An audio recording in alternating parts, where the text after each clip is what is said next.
Welcome back, everyone. Drop Frames going into the second portion of the show. Zeke, the hearts are on fire in chat. Did that for you. Baby, the Subsplosion song, you betcha. Did that for you. New game by Nitro Fun over at monstercat.com if you guys want to watch that. Let's talk about our topic of the week. That's really where we've all been this past week. And that, of course, is PAX South. Where to begin? Maybe the fact that the PJ Sultan stream tournament? Does that sound like a good place? Oh, man. Does that sound like a good place? Should we start there? Sultan of stream. Oh, my God. Should we start there? Maybe. Yeah, I'm totally okay with starting there. Well, I mean, why don't you guys start because you got eliminated first. So, Co and Elo, how? I got beat by the winner of the tournament. I beat the winner of the tournament and then brought her back. You brought back, man. Just saying, none of us got first. We all lost. Okay, let's not point out who lost where. Okay, let's not go into that. No, let's go into that. Oh. I would like to explore that. Oh my God. All right, you know what, Zeke? Well, hold on. Before congratulations to Miss Vixen. Yes, absolutely. And now we're gonna talk shit about you. Okay, let's please. Who's going into it? cheated. Oh, good Lord. Okay, I just want to real quickly just explain a couple of things that maybe like some people were confused about during the Salt tournament with me in particular.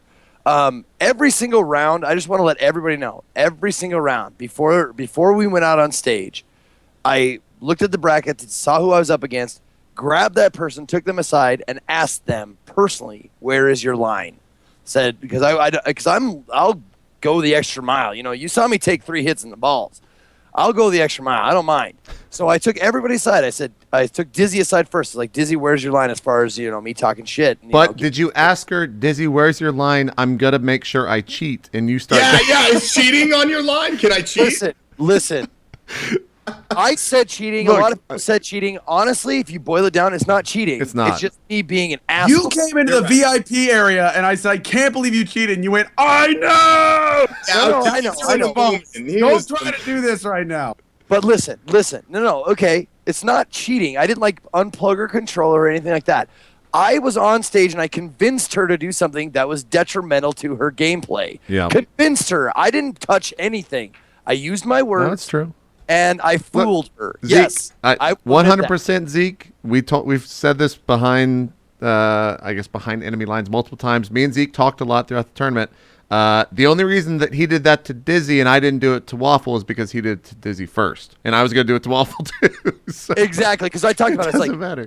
I told JP backstage, I'm going to get Giant Waffle. I said, okay, the red gem is blah blah blah. It's detrimental. It gives you all but one loss in that dive kick game. And I went, and I was on my way out, and I went, why don't I do that? Yep. Why would I let him do that when I can do that? Because I was out first, so I did it, and it kind of ruined it. I felt bad a little bit for JP because I would have liked to get. I still won. We're still good. 2 of the drop frame guys, So you stole JP's idea and then lied. No, it was his idea. It was his idea. I was going to steal his idea. Oh my Lord. So, but anyways, just to get it out, I talked to each competitor beforehand and said, how much shit can you take? Where's your line? Yada, yada, yada. So we, discussed that. And the gold glove thing is the main thing that people are whoa, it looked like you really, da-da-da. We talked about it beforehand. I said, okay, he was so awesome. He was so game to do whatever. I got to find this push. It surprised me that, we had never met before. And we started talking. I was like, yeah, what if I did this? Okay, we'll do this. And da-da-da-da. What if I lose? If you lose, do this. And I knew that it might get physical if one of us lost. I did not know, how strong that fucking guy is. I got up, and he shoved me ass over tea kettle, and I just went over the couch. It looked so awesome. It was hilarious. There was no injuries or anything like that. I picked him up, of course you saw, and I spanked him on the ass, and then we did our WWF punches and stuff like that. And but I just wanted to get that out there. I talked to each and every person before, oh, there it is. Yep. Someone already put it up on YouTube, so we got the clip. Yep. The shove. Yep. Oh my God, the set. I felt right over the arm of the couch. So good.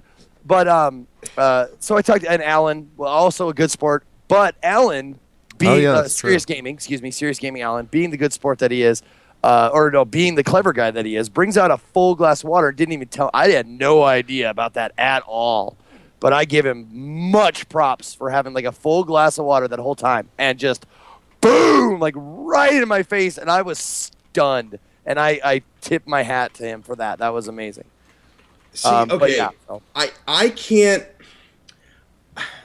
I liked the competition. I like the idea of getting everybody together and going at everything. But here's my qualm with it. Sure. I can't ham up saltiness. I can't get out there and be like, oh, I'm so mad, flip a chair, blah, blah, blah, blah. If I don't really feel that way, I can't out there and put out a performance for the judges so that they might bring me back obscurely in the last round. I can't do that. I just don't. Well, I can't either. That's why I just won every round. but then, hold on a second. But then you get me next to Dan's Gaming.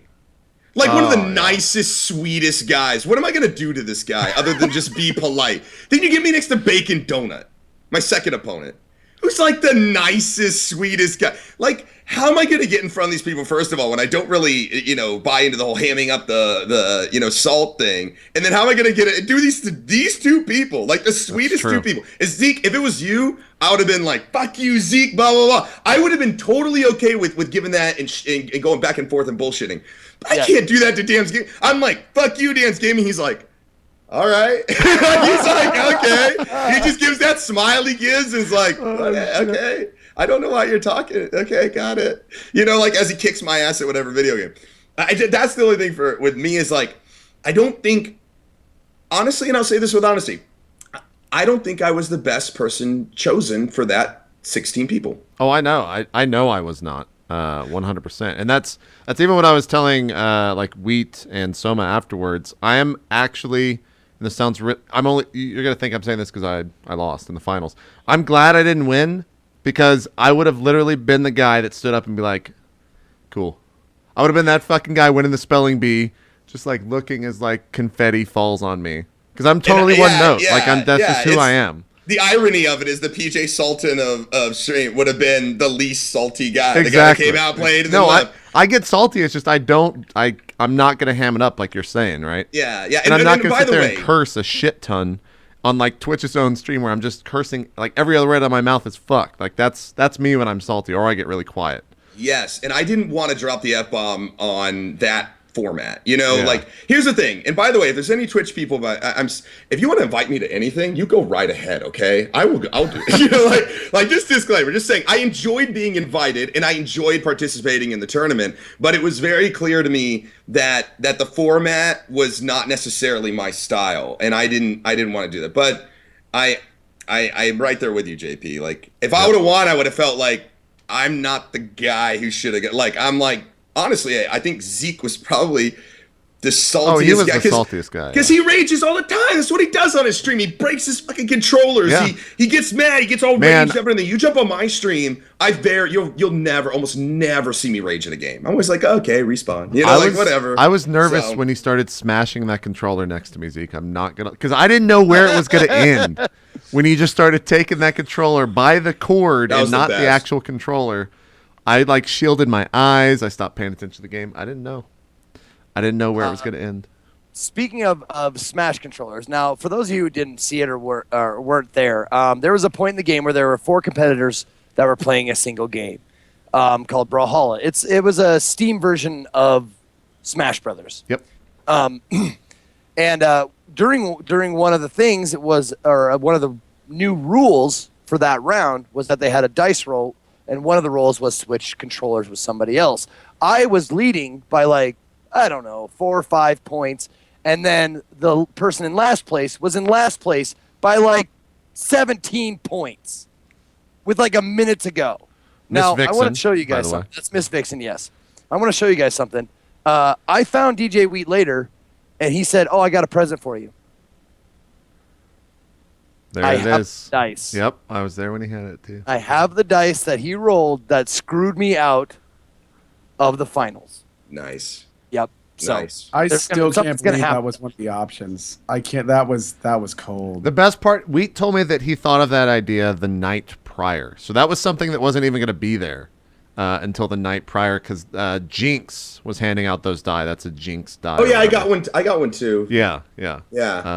So yeah. Oh, is this the smash or? This is where we were all in it. Yeah, and you can even see like my positioning in the bottom left-hand corner was as far away from you as possible. Good plan. The other thing too is Yeah. that I wish that we were both in the finals because we had this whole thing planned where we were just going to promote each other's stream.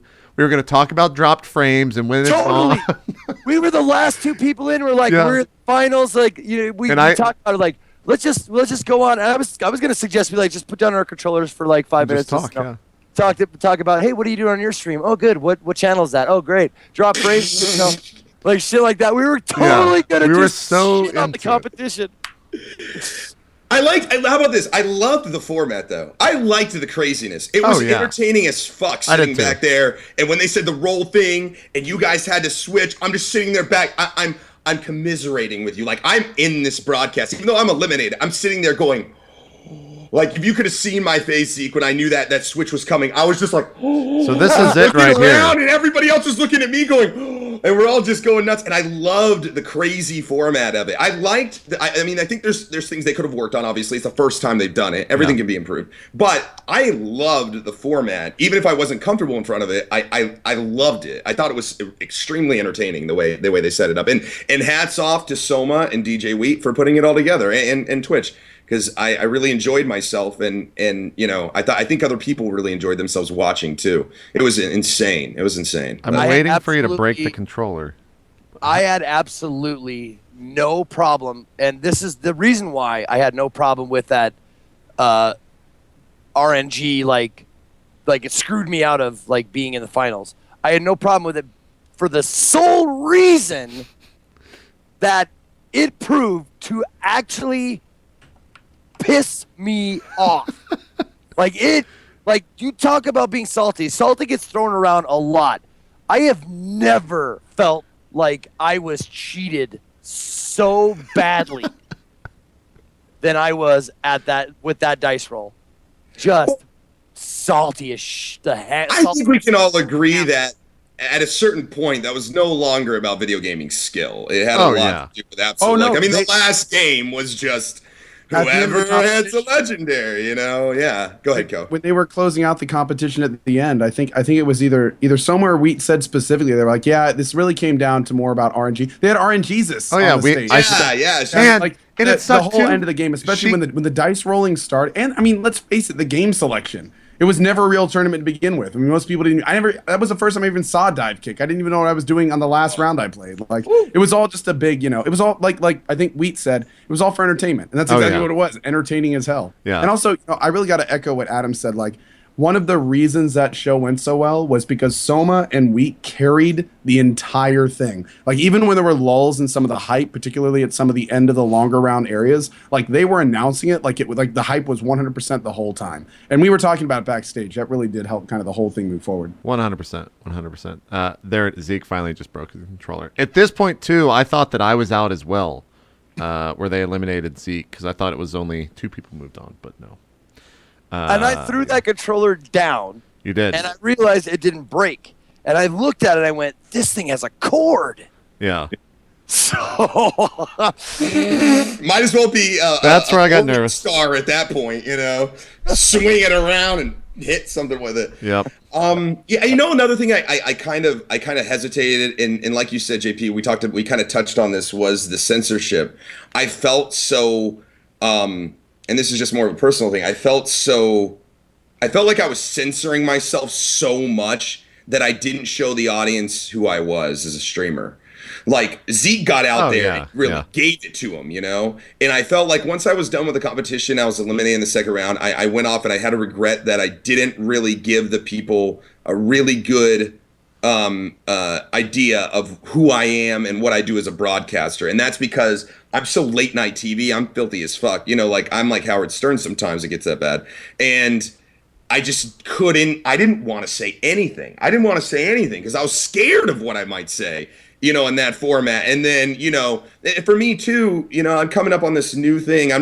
That's the first time somebody like Twitch has really invited me to something and wanted me to be a part of something. And the first thing I do is get out there and fuck this, fuck that, and I'm just going crazy. I didn't want to offend anybody, so I'm just sitting out there just focusing, trying to win, do my due diligence. And God, but I mean, that's the only regret that I had going into it, is coming out of it, I should say.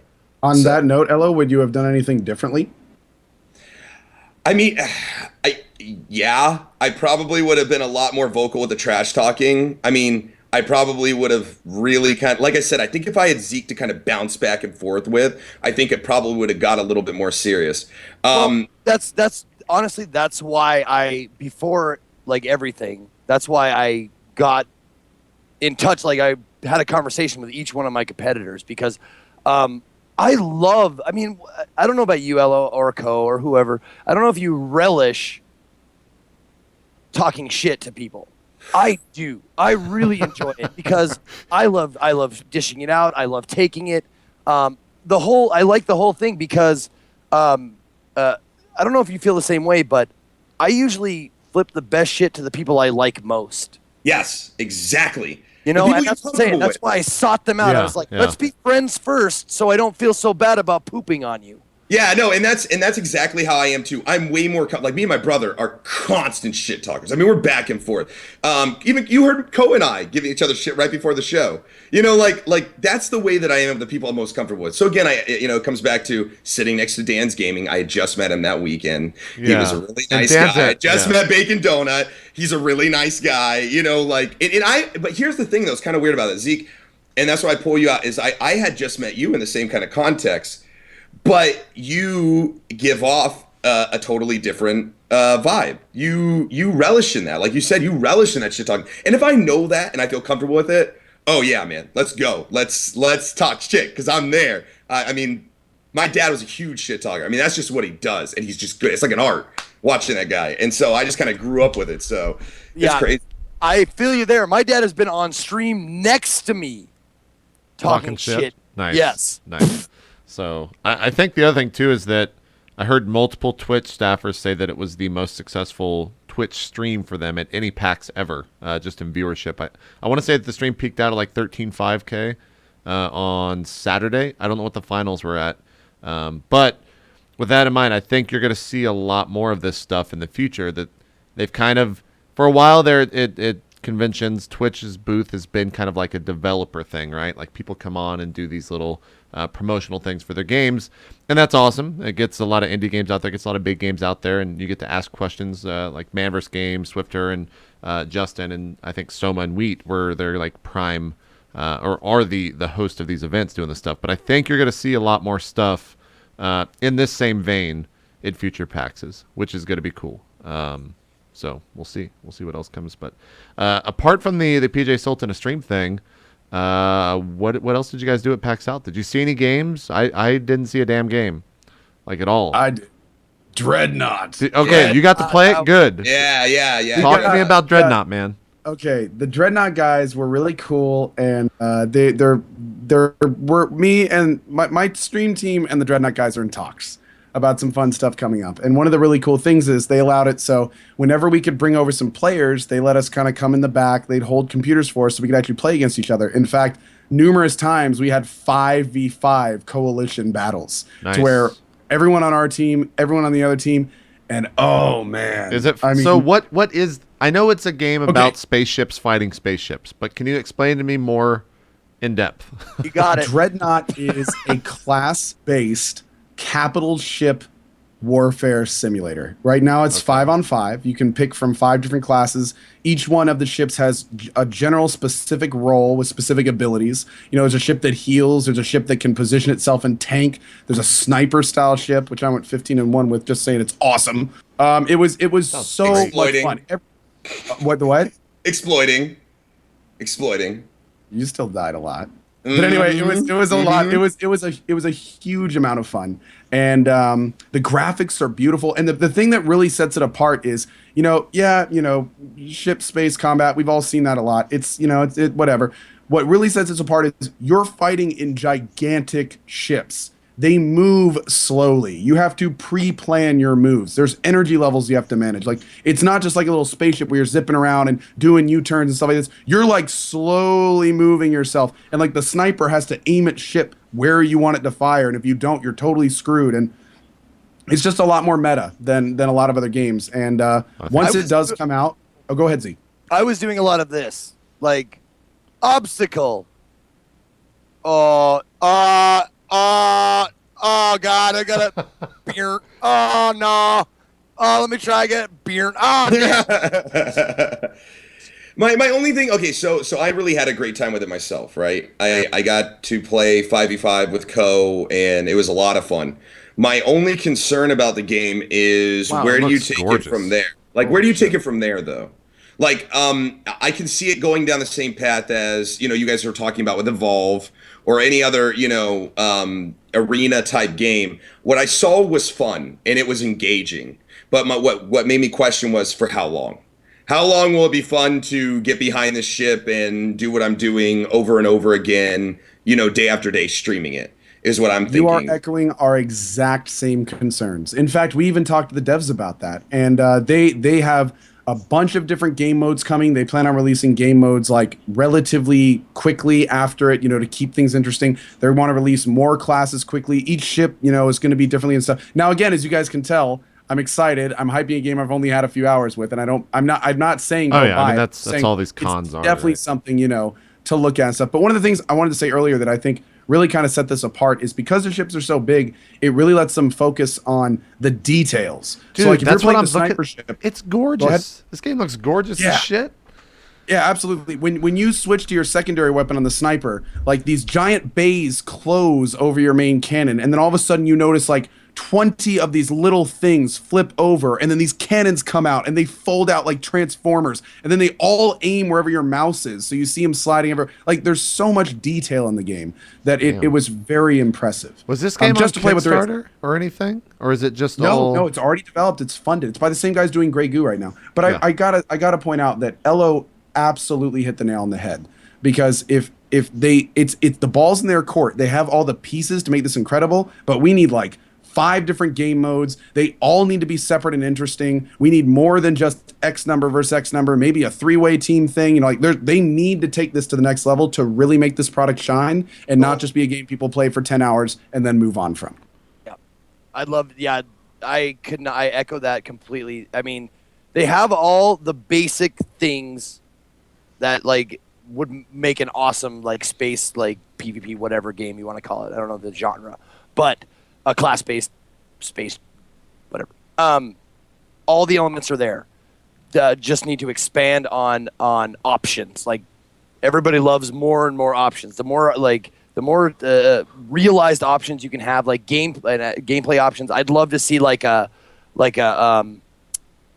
goal, like everybody tries to destroy. Like, you could even make it like an Evolve thing. Like, you have a big space station, and then like everybody someone's playing the space station, has to like do all these kinds of that is an awesome idea. Yeah, like that kind of stuff. I think you could there's so many things you do with it because it has the good. I mean, it has the control. It's good. It's got good control. The graphics are stellar. Yeah, but the sound was good from what I could hear because we had one headphone on and we were shouting to each other across the going like, no, you got to do this. He's coming at you. I got your back. Go get him. Heels on the way. It was amazing. It's a lot of fun. When have they said when that game's coming out, Co? Any quarter bullshit? They're still figuring it out. Okay. We couldn't get any hard dates out of them, so we're that looks really cool. All I'm seeing is the Death Star in my head. Yeah, and like the scout going down, hitting the core, and then the shields drop, and then the Dreadnought can get in, that kind of thing. I mean, it's crazy to program something like that, but if we're getting fantastical here, why not, man? That's a good idea. No, well, it's not why not, but I always see people throw out these great ideas, and then they're just like, why don't the developers do that? And they have no idea the process it takes to go into those development steps. Like that Reddit mentality. Like, I have a good idea. Why isn't it being done? That kind of thing. So someone in chat saying summer 2015. Zeke just nailed it with that idea. Having a game mode with one giant controllable ship, and then the other like 5 to 10 have to take it down. That would be so much fun. Yeah. what I think would be fun in a game like that is to have a commander position, almost like what you call it, Battlefield, like an eye in the sky, like an eye in the sky. Well, yes, a Battlefield there's one done guy- right, because the Battlefield thing was fucking still exactly, terrible. yes. You're right. I'm but gonna if, drop if the you supply had, pack and then you go get it, okay? but Okay, like we'll if you see. had a guy who That's had all it was. eyes on the entire, airspace and was giving you updates about where he saw people or where this was at, because that's what we were doing already playing the game. Yeah. We were all yelling at each other. I'm going in for the sniper, going in now. I'm stealthing, ball, and that guy's yelling, I got your heels, that guy's. If you had a guy that was really on comms, that was watching over all this, I think it could be really interesting to watch, even from a streaming Hello. perspective. Think if that was a class of ship you could play, and right when the game started, it like sent up a drone to the very top of the map, and you could like look down and show other. I mean that Yeah. would be. Oh, I mean, there's that would that be already in awesome. Evolve, right? Like the robot or whatever that can. Yeah. fly off He's his got head. kind of Yeah. that kind of You could thing. be that kind of thing. But it would be cool as a streamer to do that. Like watch the battlefield, tell people what's up, almost kind of like an Ender's Game kind of thing. Some guy that sits Yep. back, directs the ship. I think there's a genre out there for people who sit back and support from afar and Oh, that yeah. kind of thing. That isn't done. It's Can you not imagine done right doing? yet. Can you imagine like Ender's Game but with Oculus Rift? And then Oh my that God. fucking that razor shit. Blew where my you've mind. Got, you got the hand things. That would be sick. That'd be yes. super amazing. Hi, Mom. Hi, sweetheart. Just really quick, want to tell you to come over on Friday to fix my computer. Okay. Okay? I got Okay. laid last night. Hi, Mom. Mom, you're on the show. You're on my show. You're on drop. Hi, everybody. Hi, Mom. Okay, I will come over. Yeah. What's that? I'm so glad to hear from all of you. All right. I'll come over and fix your computer on Friday, Mama. Thank you, sweetheart. I love you. Love you too. Okay, bye-bye. Bye. There you go. Sorry. No, I love it. I love it. That's got to be a weekly thing now. We'll get tips from Mom. Get a call from my mom. And now for the part of the show where Zeke's mom calls in. Yep. I love that. Yeah. It happened. We had in State of the Game, Jeff's now wife would call in every time and do the same stuff, and it was fantastic. So I think you've started something special, Zeke. I think you started something special. So yeah, Dreadnought, that looks cool. That same company, Greybox, has Grey Goo out this week, which is an RTS, a classic RTS. If you want to check that out, I've been doing stuff with it, but I think those are all coming out on YouTube and not streaming it. But I was gonna say, has anyone played Grey Goo? I have, yeah. I haven't. What do you I'm think? I'm about 4 single player missions in, and I've played a little bit of the skirmish. I actually got to record some stuff for that later today after the show. It's a classic RTS, like through and through. The missions are what you would expect, much like a Command and Conquer mission. It starts out super simple, and then I'm guessing towards the end, it gets much more advanced with what you can build and what you can do. The actual like building mechanics are really. They basically put everything in the game on QWERT. So like to build like a refinery on fuel, which is your main thing, you just hit QQQ, and then you click it wherever you want. Or like a factory, which is how you build things, at least for the I think they're called the betas, the races, 3 races. You hit QWW or something like that and place that. And it all goes down on this main factory thing. It's an interesting way of doing it. I think each race is differently on how it builds. The goo is literally just this like giant blob of goo that you move onto the fuel thing. And then as it fills, it like splits off more goo from that. And you make like 5 units at a time compared to 1 unit at a time out of factories. So it's cool. One thing that impressed me was like the production value. It's got really good looking cutscenes. Weta is actually working on it. I don't know what they did in terms of it. It might have been the actual cutscene stuff in it, but it looks pretty cool. It's very similar to StarCraft or Command and Conquer or anything like that. So if you're a classic RTS fan, I definitely say it's worth a look. Let me ask you a question. Do you feel like the RTS, like the genre, you need a certain something new to each game that's released? Oh yeah. Well, I mean I think that's kinda almost goes like for any any game, game. no? Yeah, you kind of want the gimmick for it. And the gimmick is such a negative term, but it's really what that is. Like The hook. the hook. Yeah, maybe that's a more But I positive feel like spin in on it. I feel like in RTS that's like even more what's the like palpable. Like like you almost. Maybe I'm not articulating this right. Every game kind of needs something a little bit different, whatever. Yeah, no, I get what you're saying. The RTS genre is very stale and it's very old in terms of PC gaming. So you do need like a standout thing, and they kind of have that in terms of how the like the tech path, to bring an old term back, is very different than it has been in other RTSs. Yeah. Yeah, that's what I was going to ask. Is what can this game provide me that like StarCraft 2 couldn't provide me? Or it's a little bit more slower. It's more Command and Conquer in terms of the pace than StarCraft. And I don't want to say something the devs didn't say, but I feel like that they were going for more StarCraft oriented, like player versus player stuff, and competitiveness is maybe the better word for it. But it is a slower game when it comes to it's more Command and Conquer-ish. I was going to say, I think JP just nailed a fact of it. I think and Adam, it's kind of interesting because you were saying the games kind of need to be different. I think that's the opposite for Grey Goo. I think it's trying to be a new take on something that's so established that it's trying to kind of feed into that. And I love that. Oh yeah, and I think both are totally valid, paths to go. But I think in Grey Goo's case, they're trying to become like. Now, who knows if they'll be successful? But they're trying to be like the next kind of competitive RTS that's kind of balanced and easy to get into and fun to play, but at the same time not StarCraft 2. For me, the big draw is the campaign. That's what I've been playing primarily. And the game's out. Like, it came out on Tuesday. I think. I hope it did, unless I'm saying that incorrectly. I'll go ahead and look at the release date. But Ella, what were you gonna say? I was just gonna say it's just I have not played a good RTS game in a long time.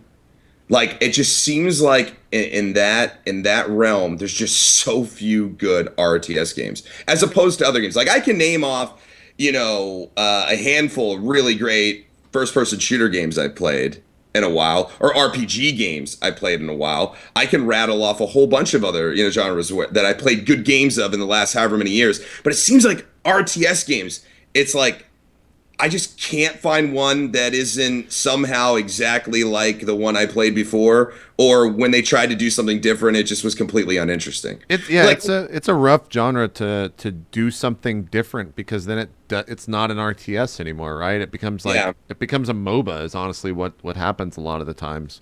That's been the trending thing that RTSs have turned into as of late. But are you looking for more of a competitive like PvP type deal, or are you looking for a campaign based RTS? I'm just looking for something I can be interested in. Like, I would say check it out. Like, it's not a bad. There's nothing inherently wrong with the game. I grew up on like art. I remember Orcs and Humans. I still have the old original manual with like Metzen artwork in it and stuff. Warcraft, Orcs and Humans. Like, I grew up on RTS, but I can't tell you the last time I played an RTS game that wasn't Blizzard based, where I went like, except for maybe like Command and Conquer, like Red Alert. That's true. Like however many years ago.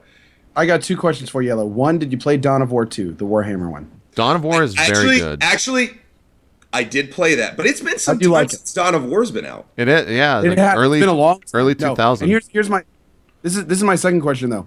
Do you think, like, is there something that could be added to an RTS that would really bring you back, or is it the kind of thing where that genre itself is just kind of limiting by design, and maybe you're just kind of done with the genre? Because I'm like you. I got the original Warcraft, the very first one, under my Christmas tree. And I will never forget the first time I played it. I was like, this is new. I've never played a game like this. This is awesome. And I loved it right up until I think Dawn of War 2 was actually one of the big last ones I played. And when I was finished with that one, I was kind of like, you know what? Dawn of War 2 is so different from what I started with, but I still am kind of just tired of that whole kind of thing. Like, okay, going back to the question, is there something in RTS? Can you think of anything off the top of your head that RTS could add to kind of bring you back to it? And that's the thing, is that I don't know. On both questions, I don't know if it's the fact that I'm just done with RTS games, or if it's just that the genre is limited. Like, I don't know. I feel like there's got to be something that somebody's going to do that make me go, oh, and just love RTS games again. But maybe it is just by nature. That's why I was asking so many questions about the Grey Goo thing, and I've really kind of jumped on JP about it. Not jumped on, but you know what I mean? Because I want to know, like, what's this got? Like, what's the meat of it? Is it something that is going to be, fun and interesting, or am I there to expect a lot more of the same old stuff, which is cool for people who love RTS, but like for somebody who's kind of, maybe fallen in love with or fallen out of love with the genre. Like, what can it offer me, or what can I? Basically, I don't know is the question. That's what I'm trying to figure out here. Maybe. Yeah, and I don't think I think if a developer knew, like, that would be a huge game. That it's just such a Good point. It's such a stale. And stale is a very negative, harsh word, but it is a very stale genre right now that I don't know. Like, MOBAs are king, man. If you want an RTS game, go play a MOBA, because that's probably the best you're going to get right now with where resources are going. Fair, a MOBA is an evolution of RTS. 100%, Oh, yeah. Absolutely. Now- No, yeah. Zeke, do you play any RTSs? What do you think of RTSs? Honestly, that's why I'm not like talking a whole bunch, because I don't have a lot to say about RTSs or MOBAs or anything like that. I've never been exposed to them. I've never had much of an interest for them, to be honest with you. They look cool and everything, but to be completely frank, I am a huge proponent of atmosphere, and RTSs and MOBAs. They, for me personally, they seem, and I'm just assuming, just from what I've seen, that they are lacking in an atmosphere that is conducive to like a realm, a story, that kind of stuff. Sure. Gregu has, I mean, it's as much as StarCraft has when it comes to like a story and a world and all that stuff. So, right, and like a cool look and that kind of thing is a step in the right direction for me. But and that's probably the same reason why I don't do a lot of like primarily PvP games. sure. Is because I don't feel like I'm a part of. I feel like I'm just another. I'm another life, like one life. Like, oh, I lost a guy. Here comes my new guy. That kind of thing. You know what? You know what I would like to see? I would like to see an RTS SimAnt game. An RTS SimAnt? What? Did you guys ever play SimAnt? Where I've you heard had the very two good tales colony- of SimAnt.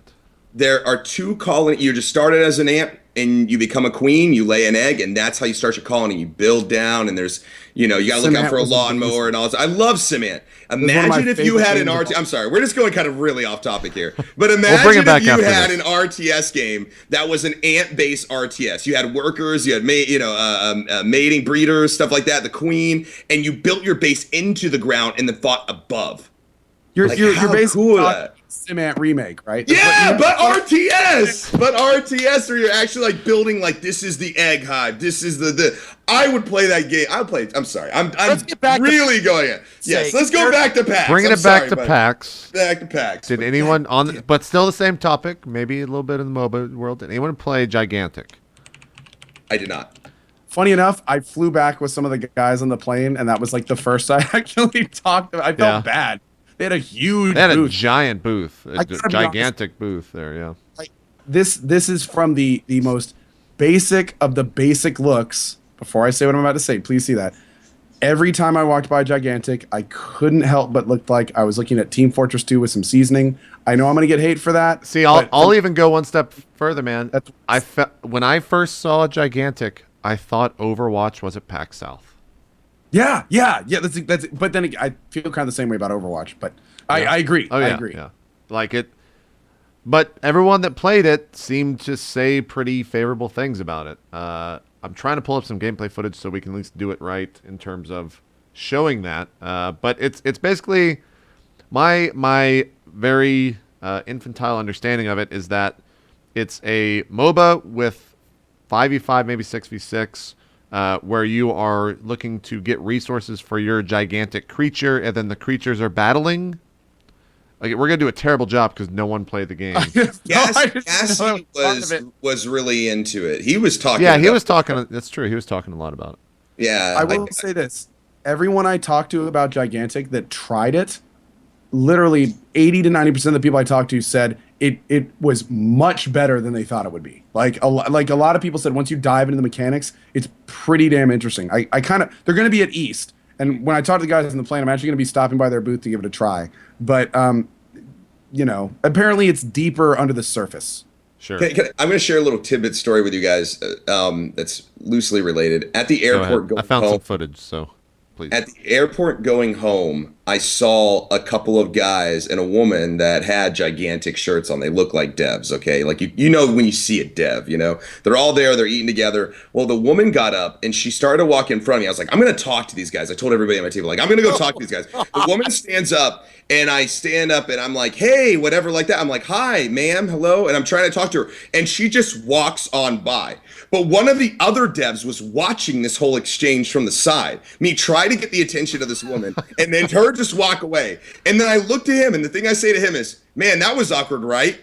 And I thought it was going to be like breaking the ice, and the guy just went like, and like turned away from me. And I was like, now I'm definitely not going to walk up to them and go try to talk to them about this game. Like, I've given it my best shot. It's really awkward, and I'll just see it later. I'll just try later. Just that was bashing them on Twitter and Reddit. That was Like, those guys are assholes. Since I got to the game was my weird failed attempt to talk to everybody at that table and how it all went to shit. So Okay. wait. When the gigantic dev team tweeted about the homeless guy that hassled him in line, is that you? That was very well me. Oh god. God, it was so awkward. This game actually looks, it's a lot faster than a Team Fortress. At least maybe it's just this hero. But we're showing some gameplay footage. This is from Twitch, so keep in mind that I'm sure some FPSs were sacrificed in order to stream this game. But it looks interesting. JP, how's the frame rate of that game on your side? What do you mean? It just looked the frame rate looks a little choppy on my side. That's what I'm saying, man. That's what it's saying. Yeah. Oh, It's good, yeah. Oh, Oh, my bad. It's whatever. I mean, I can look at the Twitch. Smite-ish. Oh no, I can't.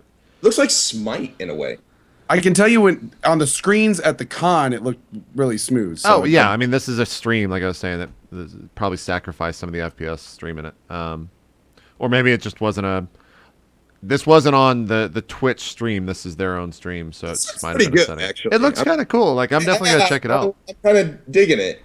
It does look very much like Smite to me, like more like an open world Smite than a laned kind of experience, you know. it's 'Cause this person's 5v5, going can confirm. all over the goddamn place. Look at that.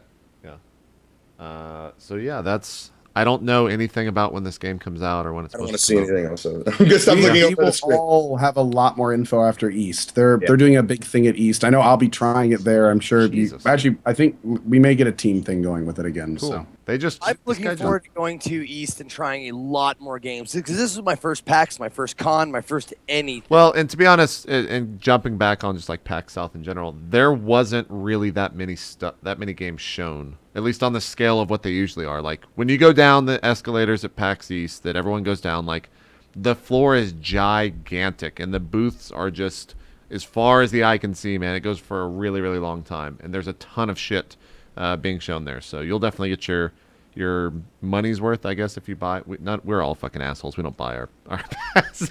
I did. Okay. I bought mine. You're the one not asshole here. Congratulations. I also don't have a green screen. So any connection? Any There you connection there? There you go. You know what? Nope. Go Go ahead. ahead. Nope. I was gonna share say, mine. you know what? Because we're on the subject of PAX. I want to talk to the people watching right now for just a second, guys, viewers.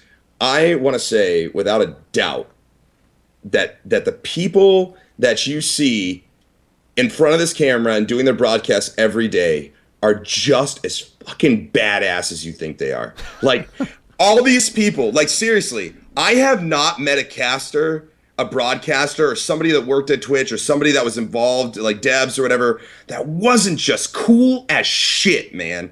And it's just like every single one of them. I was telling Zeke this. I could spend a week hanging out with them, and I would probably not get bored of spending time with them in that week. And you get all compact in like a 3-day, weekend here, and you just try to spend time with as many people as possible. And it's stressful as shit.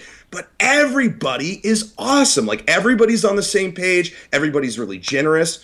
Everybody's really kind. They bullshit. They give you, they troll a little bit, but it's cool. Like, and I wish everybody, if you're a gamer, go to these conventions, come say hi to your favorite broadcaster, get to know them, because I've gotten to know my favorite broadcasters, and I love those guys. Like I really do, and I just want that to be said to you guys. I want you guys to take that in. These guys are incredible people, and also Also, for the love of God, keep in mind, all of us are real people. Do not, I can't tell you how many people told me after PAX that they didn't come up to me because, oh, you looked busy or you were talking to Yeah. somebody. Or I Yeah. just That's very wanted to true. disturb you. You realize we go to these events to meet you guys a lot of times. Like Yep. I met easily 50 plus of the members of my community. I had people from other communities coming up to me and be like, hey, I don't really watch you, but I've seen you on Zeke's channel. Just want to say hi. You know, I really, have you seen Zeke? But, it's the kind of thing where, it's the kind of thing where, we go to these things to interact with you guys, to meet with you guys. Don't ever hesitate coming up and saying hi. If you want a picture, trust me, we're all happy to give them to you at any point. And if we aren't and we say, just wait a second, that's what we mean. Just wait a second. And then we'll happily give you a picture. Yep. It's totally cool. So yeah. And to echo what Adam said, these things are, it's so interesting going to a thing like PAX and every single person you see at the Twitch booth, you instantly know that they're another broadcaster. You have 60 to 80% in common with them. It's like, this is what I've been saying. I started saying this at PAX South I'm surprised I didn't say it. These things feel like family reunions. They really do. Everyone you see is just friendly. They're nice. You end up. I hugged more people than I shook hands with, and that was on a professional level. So it's kind of like it's just a great time, and don't ever hesitate to say hi to us because we want to say hi to you too. I said this a couple times while I was there, and I'll say it in front of all you guys. There's only been 2 places in my life where I walked in and immediately felt like I was among family. I was among just everybody that cared about you and stuff. The first was AA, and the second was Burning Man. And then I walked into Twitch walked into to PAX and I was nervous. First time I met anybody was at the bar called Drink on Thursday night before anything started. I walked in and there was people I've known for a long time, big broadcasters, and people that I would have no idea that would actually know me. And the first big indicator of how the weekend was going to go was when I walked in and some guy who I never knew would know me. I know him because he's huge, but he looks at me and he goes, "Hey Zeke," and I was like, "Why the fuck does Tally know who I am?" Why the fuck does he even know who this guy is at all?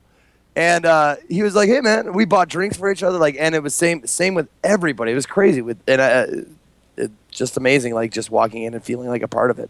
I have a very similar story with Man. I don't talk to Man very often. I met him at PAX East very briefly, and then I was sitting there at the Twitch booth, and this guy. Okay, 2 stories about to Man's character. Okay, one, he had this poster he grabbed. This kid asked him to take a poster and just get as many signatures as he could. Man got the poster, set it in the middle of the Twitch booth, and was having everybody come up and sign this thing for this kid. Kid came back later. He was like, "Check this out," and just opened up this big thing with signatures, all this stuff. And the kid was so excited. It was the coolest thing. And then the second thing was, I'm sitting there, and Man looks over. He's like, "I was on your YouTube the other day." And I'm like, "Really?" He's like, "Yeah." And he's like, "I don't know why. I was just kind of moving around, and I clicked on this video, and I started watching.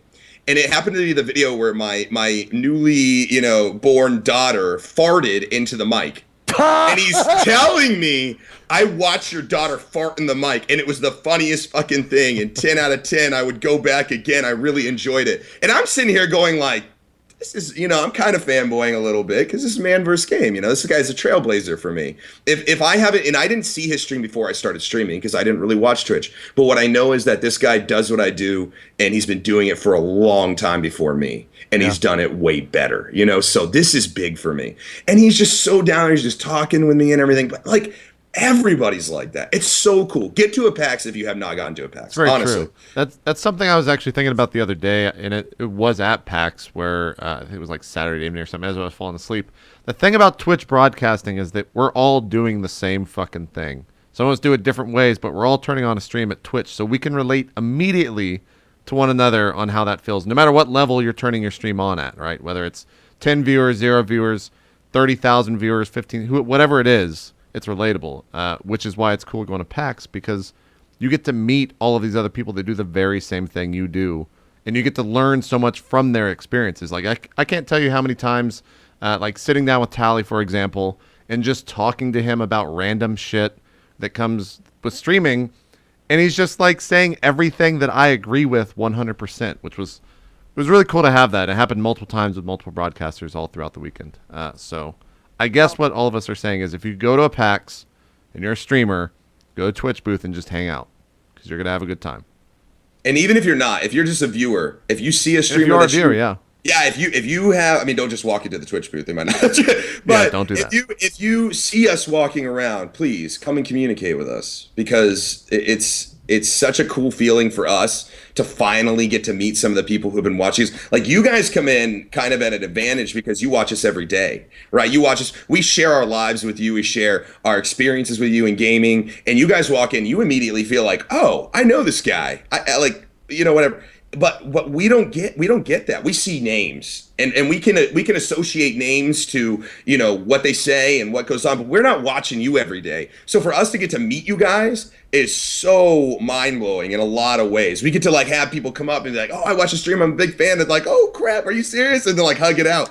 It's so cool. If you see us, if you're a streamer, go to the Twitch booth, start meeting people, getting to know people. But if you're not even a streamer, if you're just a viewer, get to know the streamers too. Yep. Because we love you guys and we want to get to know you guys. And that's the time, man. That is the time. PAX was like, it's like a stream.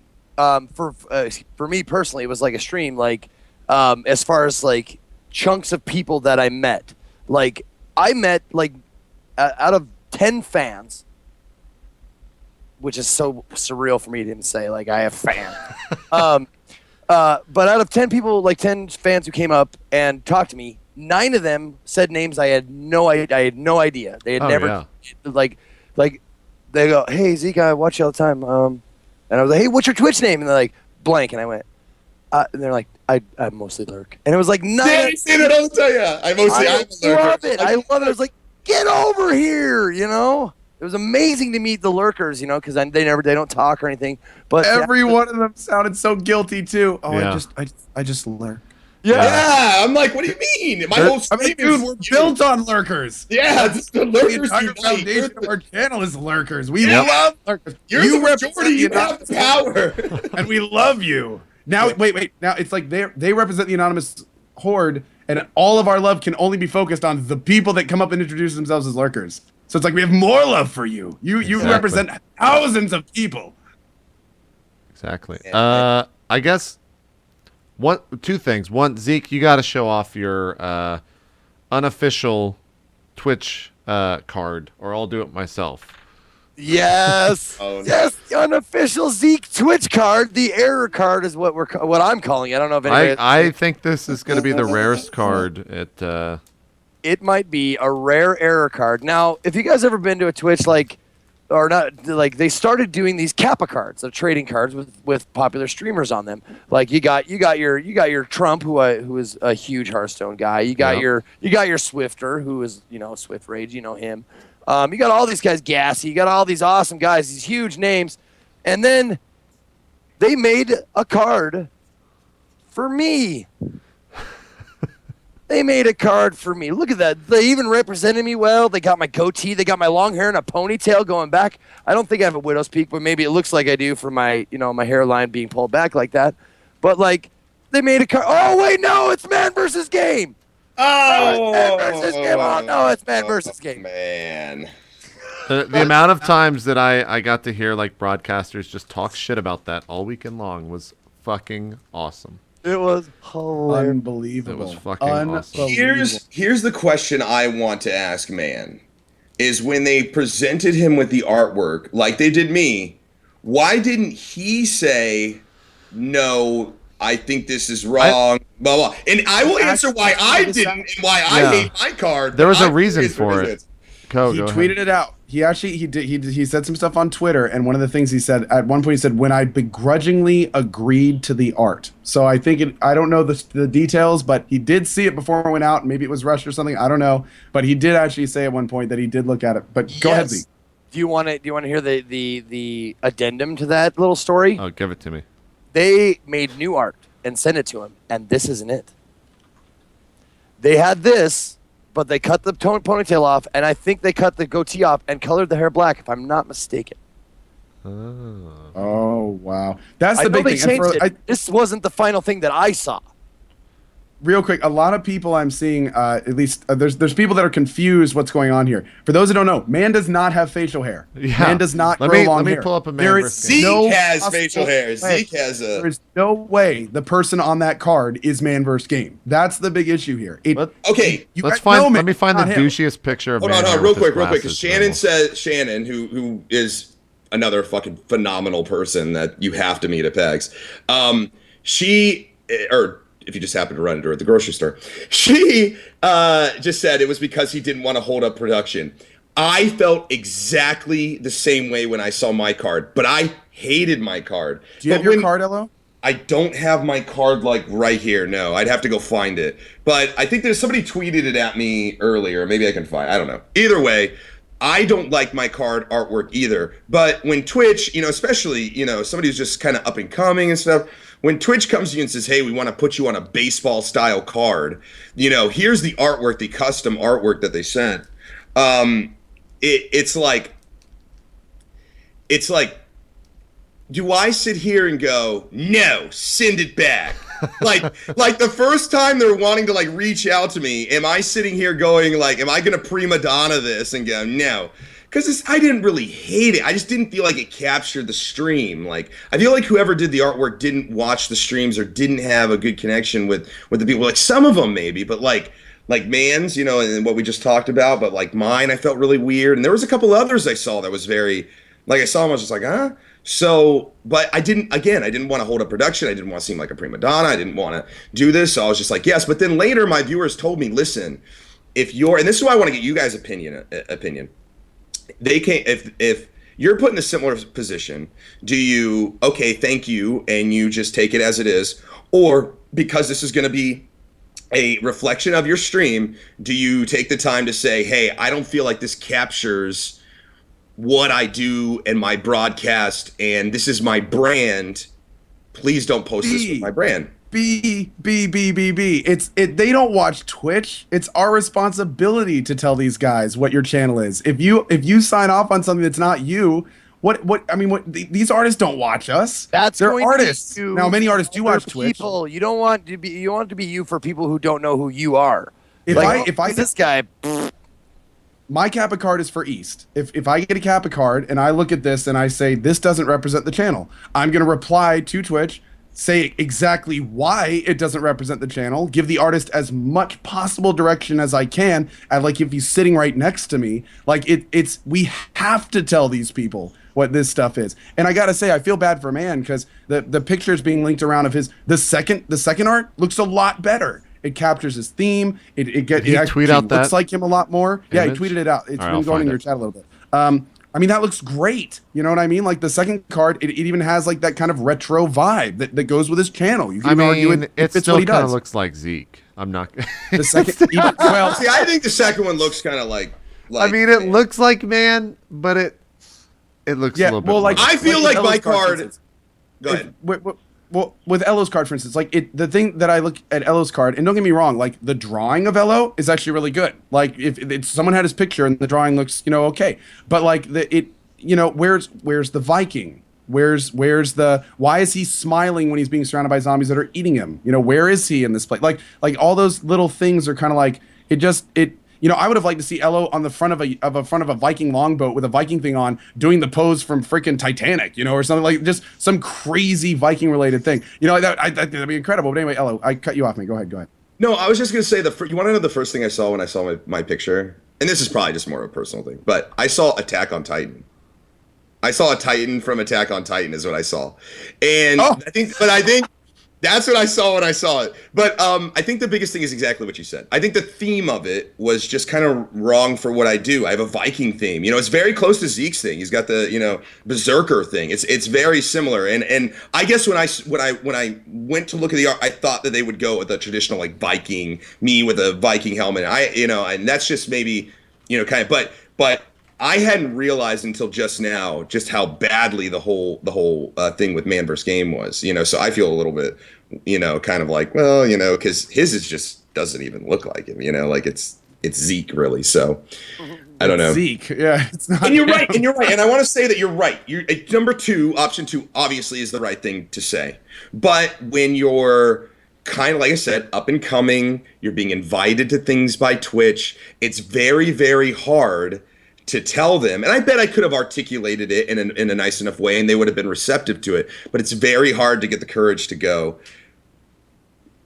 I don't really like this, and this is why. And that's very difficult, but it's something I learned. It's something I've learned doing this whole thing.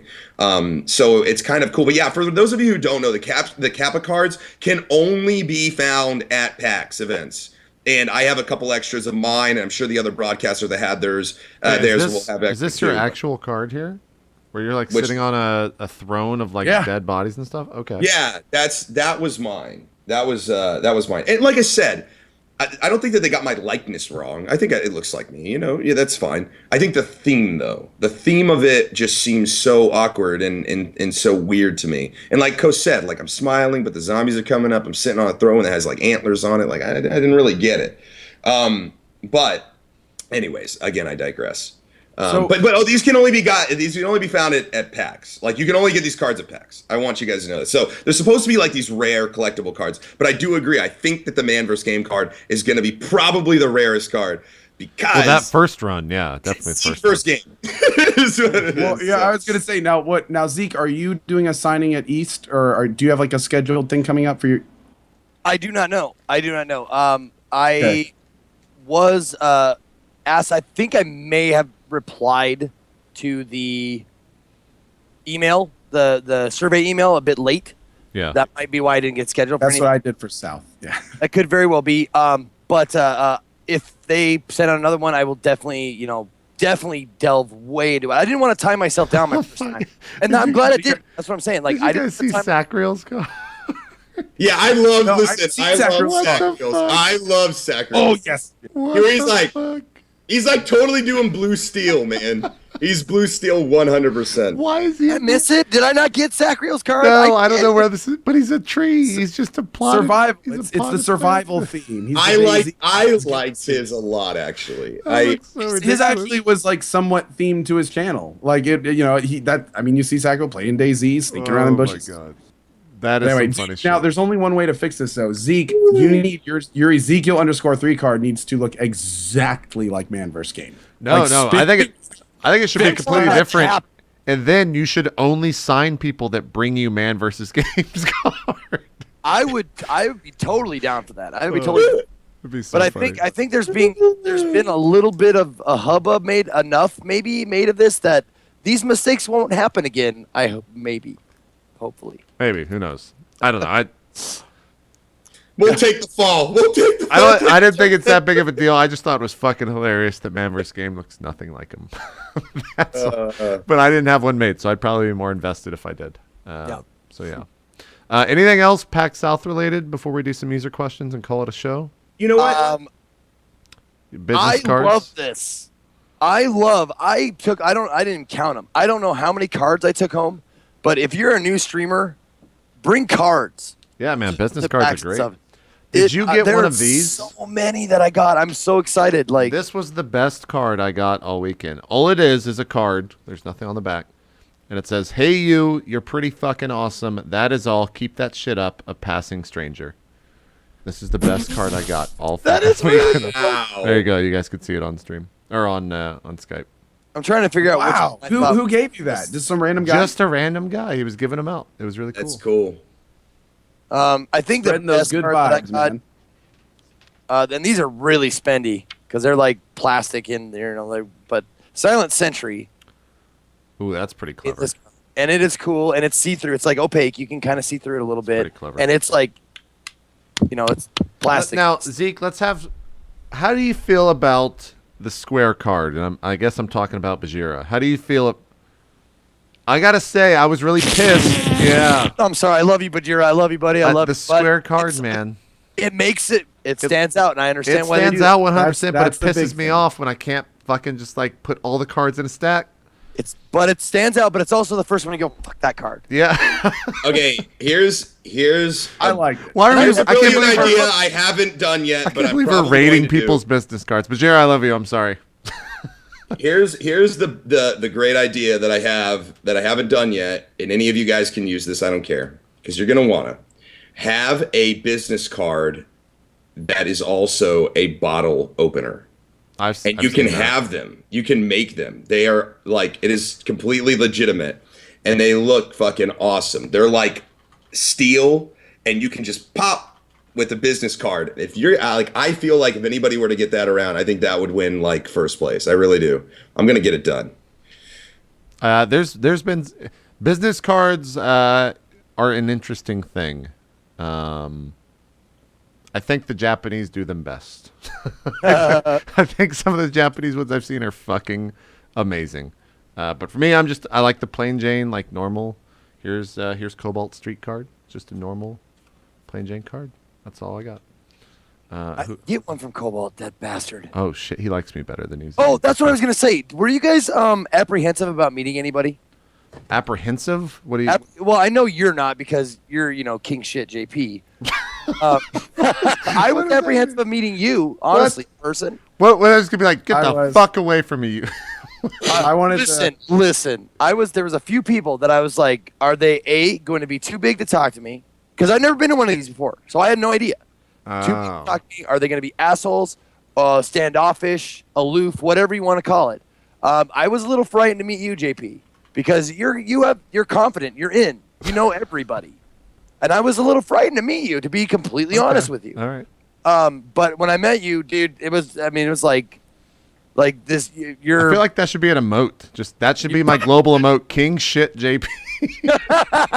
Zeke, that's how I I'm felt just sitting about on you. a throat of shit. Zeke, that's how I felt about you. Really? Going into it, yeah. Because Co has built such a relationship with you in the Intel thing, right? And I've seen you two really hit it off, and I hit it off with Co, obviously. So I'm kind of like, you're like the friend my friend has that I don't know, but I want to meet because I want to get it too, So I really wanted you to like me, like I really did, because I wanted that real bad. So I had the same way that you feel. I had a little bit of that with JP too. But I think the fact that we ran into each other at the airport before, San Diego, I think that kind of broke the ice in a weird way. That was just kind of like cool, and it went like that. But for you, it was very different. I'm also really happy that to speak to that story that I'm not like, I don't know, some weird name, some weird streamer name. I'm sorry, Co, but I'm not like, you're not shouting CohhCarnage across the airport like you did JP with me. Yeah, I was like, JP, what's up? Like I saw. Because I would have just been like, I just would have been like, oh God, don't call me that in public. I have to flip something around here. You guys are apprehensive. Okay, I have never felt more welcome meeting somebody in real life than when the second I heard from like 10 feet behind me, I just stopped talking. I was like, it's Zeke. And I hear, oh, God. And then he grabs me behind the back. And I just put my hands up. I was like, I didn't even look at him. I was like, it's Zeke. It was amazing. Can we talk about staring at us? Can we talk about the other end of that story, the one where Zeke did that to someone else and it wasn't actually anyone? Oh, dude.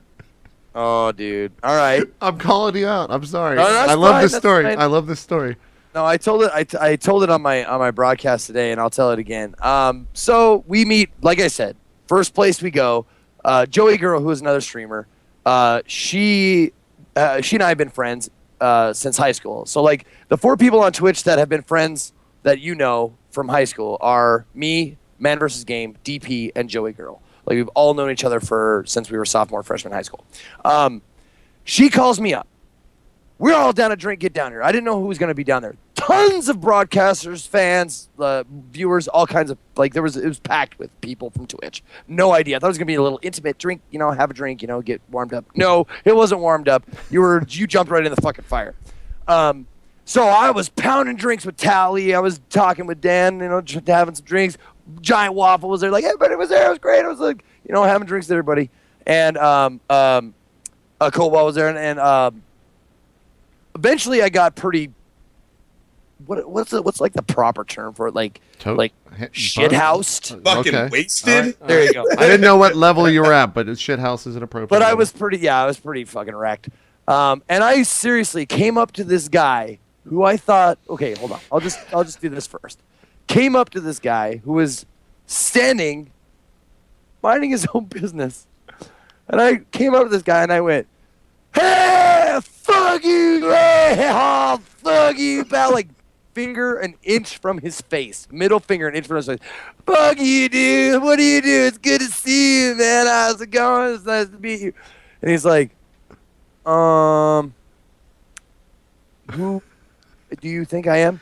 Like, "Fuck you." And I thought it was the Owlcast. I thought he had come all the way from Japan to attend PAX South. Because this guy was looking good, you know the Outcast looks. He's like good looking dude, stuff like that. Looked just like him. And I was like, "Fuck you, Outcast. Oh, I'm so glad to finally meet." He's like, "Dude, I am not who you think I am." And I was like, and I finally like tried to open my bleary ass eyes as wide as possible. I was like, "Oh, yeah, go, drink. I'll buy you drink several. Do you want 3 drinks? 4? I'll get whatever." Totally not him. My God. Sorry to call you up. That story's fucking hilarious. How did that end? Did you get him drinks? Did you talk? Like, No, I turned around and forgot he was there. I was like, And you out with the rest of your life. and then walked away? I tried to be invisible after that for him. I don't have a story as good as that, but I walked up to someone thinking it was Gassy Mexican, and I walked right up next to him while he was watching Dreadnought, and I went, "So," and I like nudged him, "What do you think? What do you think?" And he just looks over at me like, I think it looks good. And that's when I realized it wasn't Gassy Mexican. I'm like, "Well, cool opinion, man." And I just like turned around and walked away as soon as I realized. This shit's crazy, dude. Before we move on and before I forget this, I want to talk about something that happened at PAX. Sure. That, Then we're moving on. But yeah, go ahead. That's fine. I got to talk to Blizzard. Yeah. And I want to talk about this for a second because I think it kind of, not just me talking to Blizzard, but the fact that they're reaching out. It wasn't just me. They were talking to several streamers. Yep. The fact that Blizzard is reaching out now to broadcasters. And I want to talk about that for a second because I think that it changes a lot of the game, not only for the streamers, but also for the people in the chat and the viewers and the way that they get to see content. And the reason I feel this way is because Blizzard basically sat me down and said, "Listen, we're way behind. We've kind of screwed up. We have not been talking to broadcasters. We should have been talking to broadcasters. We should have been open with you guys and, whatever, had that kind of communication. But they just hadn't reached out in the way that they've just been behind is what they had said." And anyways, so I'm sitting here, and after the conversation, I felt like, they were talking about, possible stuff between, like partnerships, even up to sponsorships, flying out, stuff like that. Very, very, very cool stuff. And I'm sitting here thinking, I go, if Blizzard is reaching out to broadcasters now, and they're making these kind of connections, how soon is it till other developers follow suit? Because when you have a titan like Blizzard come out and say, "Hey, we've got these broadcasters that, go check them out," or these broadcasters or that, whatever. It's only a matter of time, I feel like, between the time that we're no longer as broadcasters. For those of you who don't know, a lot of us have to reach out to these developers and try to sell ourselves to them. And it's kind of an awkward, I don't know how you guys feel, it's kind of an awkward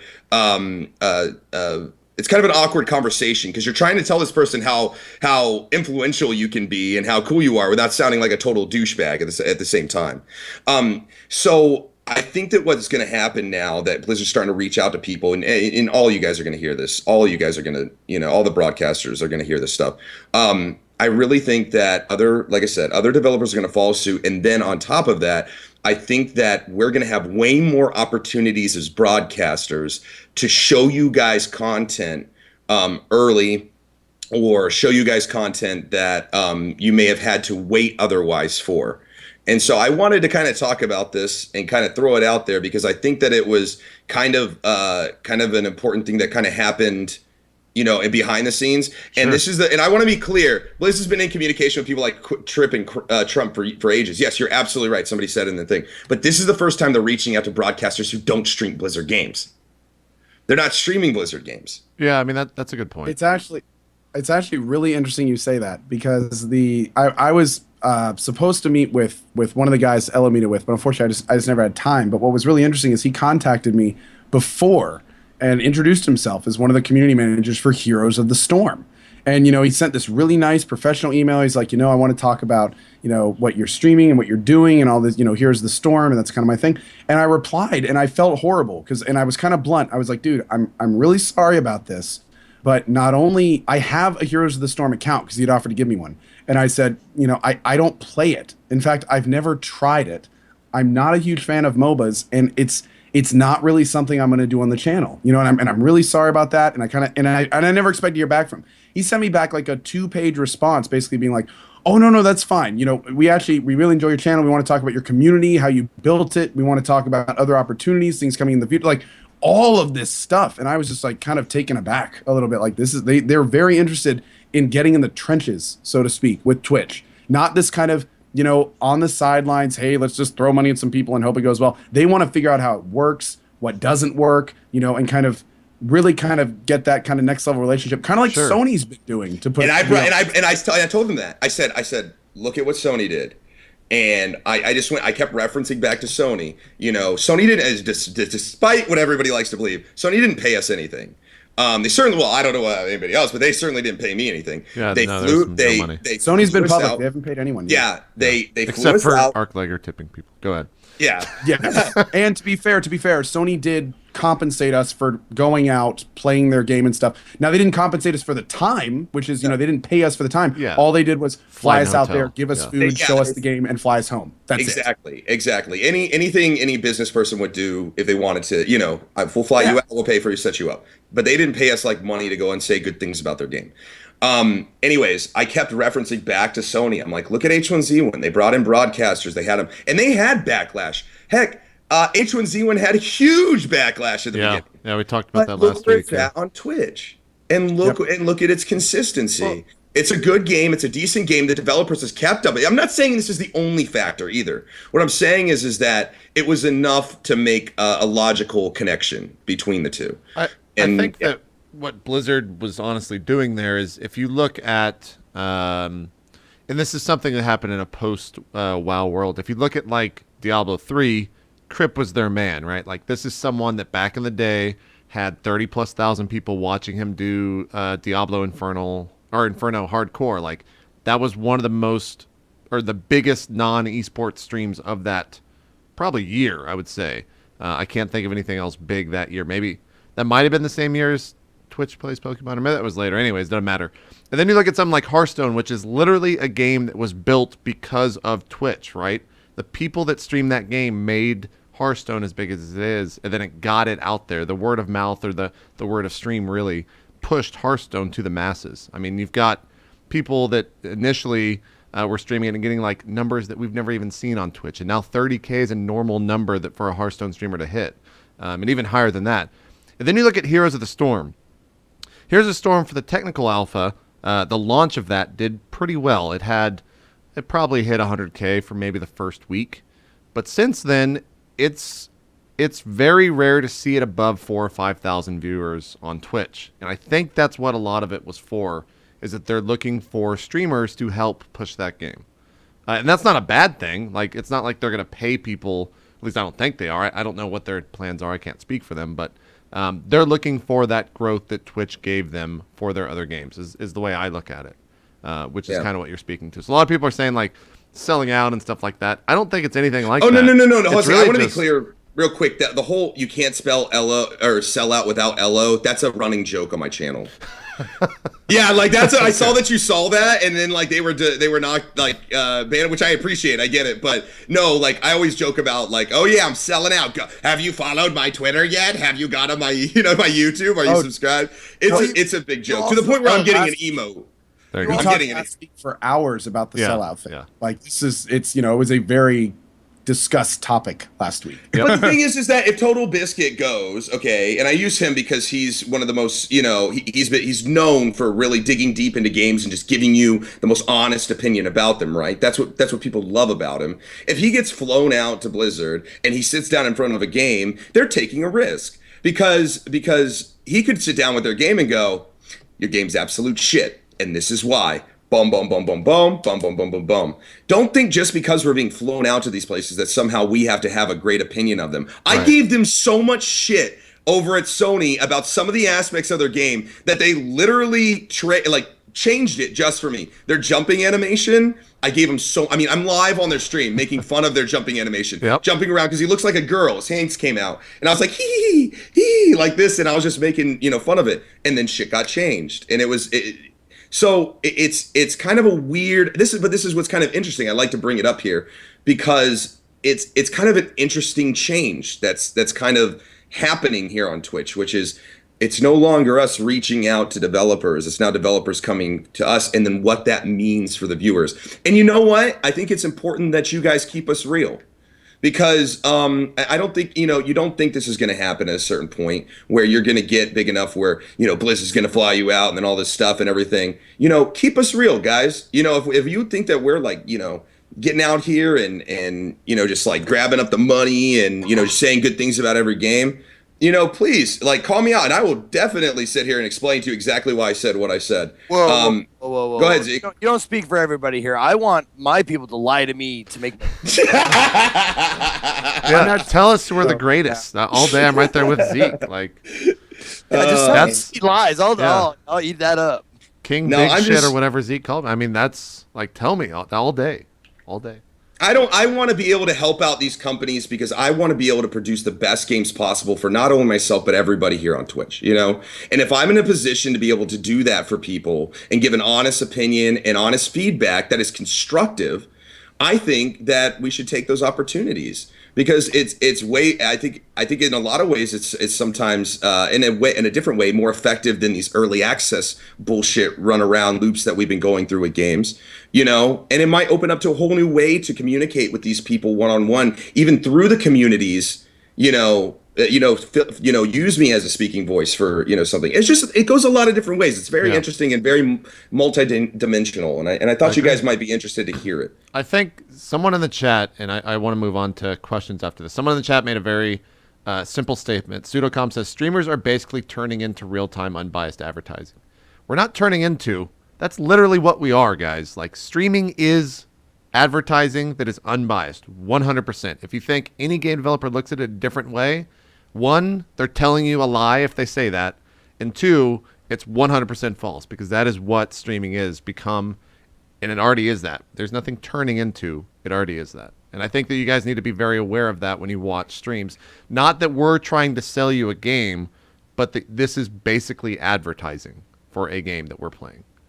And that's the way that I think every streamer looks at it whenever they turn on a stream. Whether we like it or not. Whether we like it or not, exactly. It's what it is. It is what it is. And there is some that are biased, 100%. Like someone said, unbiased, I strongly disagree. Sure. But that is why like Twitch has stepped in and they've done their best with like the sponsored tag on any streams that are biased by contract nature. So it's really interesting you say that because I was randomly poking around in Twitch at the early morning hours and I was looking at the top streamers, and one of the top streamers at the time was playing one of those little pay-to-win games. It was like a Clash of Clans or something like that. And I just drop into the channel, right? And I'm there for like 10 minutes. I'm just seeing what this guy's doing, seeing why he has all these viewers. And literally, right before I leave, the guy says straight up, well, yeah, dude, if it wasn't for the sponsor site paying me for all the gold people buy through there, I probably wouldn't even been playing this stupid game. And I was just kind of like, holy shit. Like, the funny thing is, too, funny thing is that, last thing before we move on, mobile games will eventually take over Twitch. I 100% see in Can you explain that? Dude, the market, Money. they've got the Money. mobile SDK in so many different games now. As soon as the mobile market realizes that you can like just watch a Twitch stream of someone playing Clash of Clans, the market there, the number of people that can watch that shit is going to be fucking insane as soon as it catches on. And it'll catch on like wildfire. I 100% guarantee you in the next couple of years, you're going to see mobile streams with a shit ton of fucking viewers. And it's going to be really weird when it starts happening, when people are streaming from their iPad. Because you can already do it. It just, the viewership's not there because Clash of Clan players don't want to watch it yet. Viking Farmville. But the thing is, though, okay, my argument though is like, why would you is watch the that? benefit? What is like? I understand why people watch gamers. I understand why people watch streams. But like, what is the benefit of watching something like that? Is it just to hang out in the chat? I guess is it the same as any other streamers? It's the same benefit as watching someone play Hearthstone. Like people, and this is gonna sound really shitty, but people watch Trump play Hearthstone because he is playing Hearthstone, not because he is like. This is really fucked up for me to say, but it's not because he's an amazing entertainer. To be fair, though, Hearthstone is like a relatively complex, game that involves a lot of strategy. A lot of these mobile games coming out are how much money do you want to put into them? It's varying degrees, yes. Let me give you a different point of view here, real quick, Co. How many people are legitimate, what you would consider a legitimate gamer? I mean, somebody who's been playing video games off their telephone, all that stuff. How many, the number of people is here, okay? Then you've got the number of people who have a telephone, who only know video gaming because they've been playing mobile games on their telephone. And that audience is huge. It's absolutely insane. Everybody's a gamer. My grandma plays Farmville. Has my grandma did she grow up on Diablo 2 and Warcraft and Command and Conquer and all these other games? No. But you say Farmville and my grandma can tell you everything that she can buy and whatever, she can get into. And that's the thing, is that's still a video game. And the thing is that anybody with a phone, anybody that has a phone has the ability to download free or paid for games. And anybody who gets involved with those has probably, and probably a larger percentage than you think, has probably paid for a transaction at a certain point with that game. I know I'm even guilty of it. And when you take those kind of numbers, the amount of people who have phones to the amount of people who are hardcore gamers or even casual gamers, it's insane the amount of people. So then when people start seeing that the games that I've been playing on my phone all the time that I'm comfortable with, that I'm familiar with, that somebody's broadcasting this, those numbers are going to have a higher majority of people that understand and have played these games and are interested in watching than they would for a game that maybe is a little more hardcore or complicated or takes more of their time or more of their money to buy a PC. You could easily fire up a window. Am I with a making window sense? capture. Do you guys understand what I'm saying? I see where you're coming from. But I mean, you could easily, pop open a window and start streaming Farmville. And it has a huge base. Does that mean people are going to watch you? Clash of Clans. I've been saying Clash of Clans or whatever. I see people stream that with thousands of viewers. Middle of the night. But my point is, look at Farmville. Why isn't Farmville on Twitch using that argument? Why isn't someone started streaming that? Why isn't that popular? Why is it just Clash of Clans? And if it's just Clash of Clans, why does every other mobile game fall under that and not Farmville? Honestly, because I don't think anybody's willing to take the risk to stream it.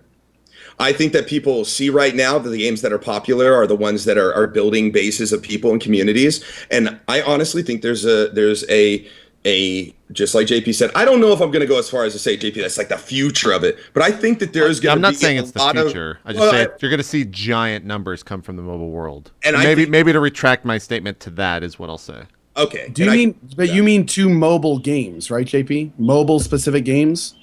Yes, that mobile games will be one of the top streamed games in the future. I don't know how.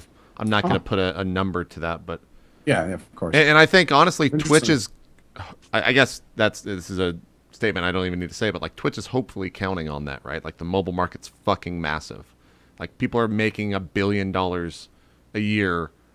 What is it? Clash of Clans? Maybe it's I don't remember the game exactly, but people are literally making $1 billion from like in-app purchases a year on that shit, and maybe more than that. Maybe that's a like super naive number, but yeah. People are saying like, you look sad, you look quiet. No, I'm actually thinking about this. I'm thinking it's a very, very good subject. It's a very good point that you bring up as far as mobile gaming goes, and I get it. It's because you get the game for $1, $2, $5, like, and everybody has a phone. Not everybody has a PC that can run games. Not everybody has the same console, but every single person, 99% of people that I know have a smartphone. Everybody has it, and the gaming companies that make mobile games are smart enough to say, we'll make it for Android and iPhone. Don't worry about it. We'll have it on both platforms. No big deal. And that's why I think that it's just so like you just hit me like a ton of bricks. Like that is definitely like. All right, I think Zeke, let's start streaming those mobile games today. I'll see you no, later. I'm just saying, like why do people watch a streamer like Lyric who's not on camera? There's entertainment value there, yes. Yeah. But you don't see his face. You don't see his facial expressions. No one would watch my channel. Well, excuse me, a lot less people will watch my channel if my face wasn't on, because I'm very expressive. I'm very, I like that part of it. It's because it's watchable. It's exceedingly watchable. you can put it on whenever for whatever reason. You can watch it intently. You can put it on the background. Like me, my stream is not like that. My stream is not background noise. It's too noisy to be background noise, you know? And that's why I think mobile games have a chance, because they're just playable. You know, you can just put them on. I don't know. That's my opinion. Those are great points, Zeke. I gotta say, I think there's a lot more depth to this with mobile games in Twitch. I don't think it's like, one of the big things also to consider is, you guys hit the nail on the head. Everyone has phones that can play these games. You know, if every single person could play every single game we're streaming, and let's face it, mobile games are generally relatively one-dimensional. They're easy to understand by default a lot of times, because again, you're playing it at a phone. You know what I mean? They're not going to be as in depth as, like, you know, a Witcher 3 or something like that. A lot of times it just seems like, I don't know. I don't like the idea of games that are designed for kind of mobile, you know, not having a lot of time, not very deep. Having that kind of come to the forefront of Twitch is kind of slightly distressing to me. Oh, 100%. It seems like it's generalizing gaming as a whole. It's relegating it to kind of, and again, a lot of those games are pay to win, and I hate the idea of that kind of game being, you know, something everyone wants to go watch and dump money into, and that's, I don't know, weird connotations come with that. I think, and I'm sure you know this, Cohh, but just to repeat it, like, we are the 1%. Like, Twitch is the 1% of the fucking gaming world, man. Mobile gaming is fucking massive. Like, it is unbelievably huge. The fact that, like, I don't know if it was Zeke or if it was Ella saying it, like, grandmothers are playing mobile games. And those, of course, are not the people that are going to watch a Twitch stream. Maybe they do. I don't know. But, like, if we even get a small inkling of that percentage of people watching Twitch, one, Twitch is going to support the fuck out of it because it's a huge viewership. And two, there's a viewership there. Like, if you look at, like, League of Legends, people, 400,000, I think they had 400,000 or 500,000 concurrent the other day. That's what, didn't they say like 30 million people have accounts in that game or something like that? Like, that's such a small number for that fucking market that only watches Twitch. And mobile games is bigger than that. So even if you get a smaller percentage of that from the mobile game world, it's still a massive amount of people. So I'm right there with you. I hope it doesn't happen. I think it'll cheapen Twitch maybe a little bit. Maybe that's too harsh, but I think it will. Eventually it's going to happen whether we want it to or not. It's interesting to discuss, and it's going to be cool to see how it all pans out. Yeah. An interesting flip side to that would be the platform attracting serious games to the mobile world. Like, what if all of a sudden we see real established developers going, you know what, guys? Maybe we should put our next big title as a mobile title and make it as good as a PC game. Make it a production quality title. Yeah, what was that you can mobile play on your game? phone. The mobile MOBA that was at the Twitch booth. I think it, like, sponsored the Twitch booth at PAX South. Yeah. I can't remember. I got their the card fucking around thing. here somewhere. It's But black. yeah, they were running PR for that the whole time. They had the people playing, like, fast fingering it, like 4 people right next to each other, and they did a ton of PR for that. I didn't actually look at the game, unfortunately. I mean, it's as hardcore as any other MOBA out there, from what I could tell. But it's with a touch screen. So, Vainglory. Yeah, that's it. Let's give them some free advertising because the mobile world needs it. No, that's the name. Vainglory. And here we are.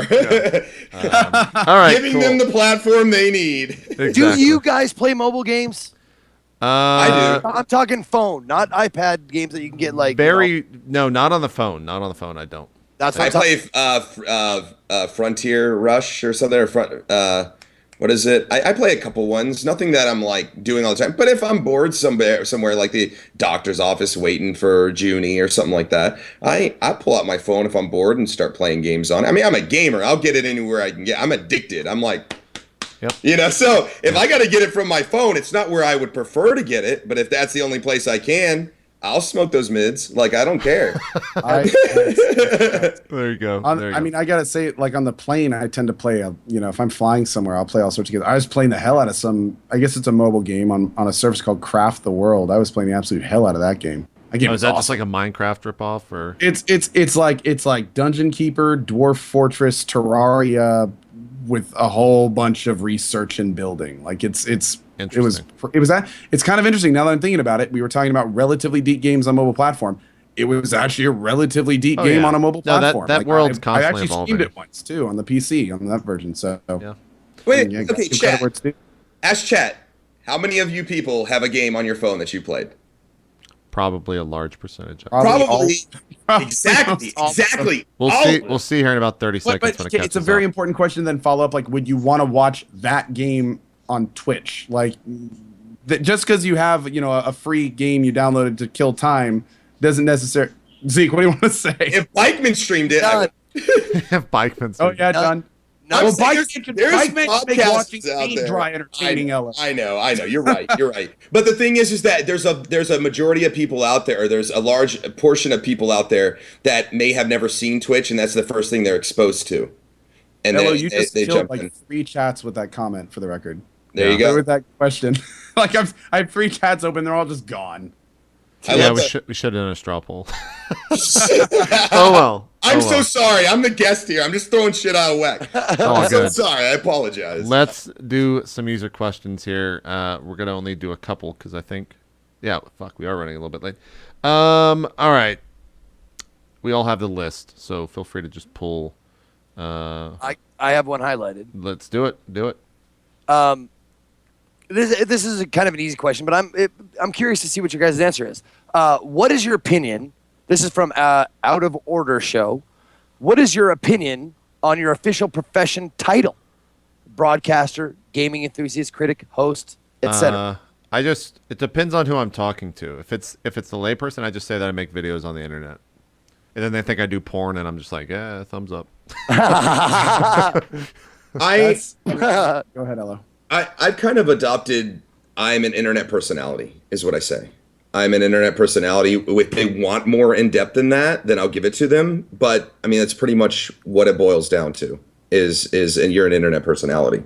Whether you're doing on YouTube or whatever, if they want to know the specifics, then. But that's when things get really difficult. It's when you're trying to explain them exactly what you do. But anyone Tell can me pretty something. much understand. Go ahead, go. Has that answer ever finished a sentence? Yeah, Yes. that's never Yeah. gonna finish a No, conversation. no, no, no. I That's honestly, always gonna and again, follow up. this is what JP had said was it depends on who you're asking. But if I have a stranger, like at the airport, and I've run into this, say, oh, what do you do? I say, oh, I'm an internet personality. And they say, oh, okay, cool. Anybody can understand that you are a personality on the internet. That could mean many things, and it's kind of broader, and it's different than saying, I stream video games on Twitch, or I'm a broadcaster on Twitch, or I broadcast video games. That's more confusing to me. Or to other people, to me, than it would be just to say, I'm an online personality. So you're saying you don't want to talk to people then? What I'm That's saying what I'm is saying. that No, if that's there's what one I'm question saying. In the world, if there's one question in the world I don't like explaining 1,000 fucking times, it's what I do. Yep. Because I can't fucking explain it to anyone. rough, Not family, not friends, not strangers. I don't give a fuck. I can't explain it to anybody. Most of the time, honestly, Computer. man, I've noticed like in the past 6 months or 3 months, if you just say you're a Twitch streamer, most people are gonna know what Twitch is in some capacity. I've been think more it's often than that. not. People are like, "Oh, is that the site where people watch people play video games?" And I'm like, "Yeah, pretty much." Like, it's very maybe that's just like the fact that the morning flights that I'm mostly on are all just like business people that know that Amazon purchased Twitch for $1 billion because that was a big thing that happened in business. Or maybe not. I don't know. Maybe I've just gotten lucky. But for the most part, if I say I'm a Twitch streamer, they'll know what I'm talking about. Have you ever, for the sake of simplicity, for simplicity's sake, said that you are a YouTuber? Yeah, You're- I've done that before, yeah. I'll say YouTuber before Twitch most of the time. Yeah, because But you that's are a big relatable. YouTuber. Well, I mean, But JP is a huge YouTuber, though. So But Cole, I mean, you're a YouTuber, but you don't identify with that. But you don't identify, just like I don't identify with being a YouTuber. You don't identify with being a YouTuber. So you do identify with being a Twitch streamer. But have you ever said to somebody, "I'm a YouTuber," just for the sake of simplicity? I personally have not, but a big thing. It's this question is actually pretty near and dear to me here because my wife for the longest time was working a job.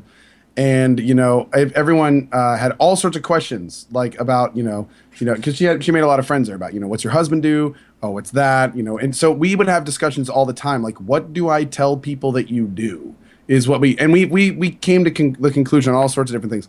I think the latest one we decided was a gaming web show.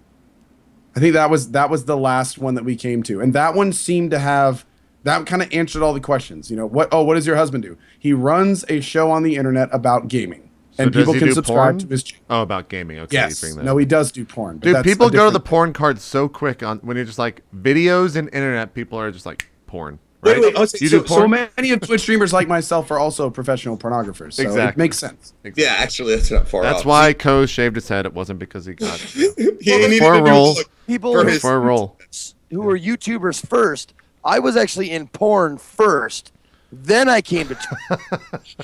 It was actually easier, smoother switching. So you're saying it was a dual entry situation for you? Ah, Nice. Oh, see, Cohh, I would feel like if somebody said that to me, what was the one you landed on? Gaming.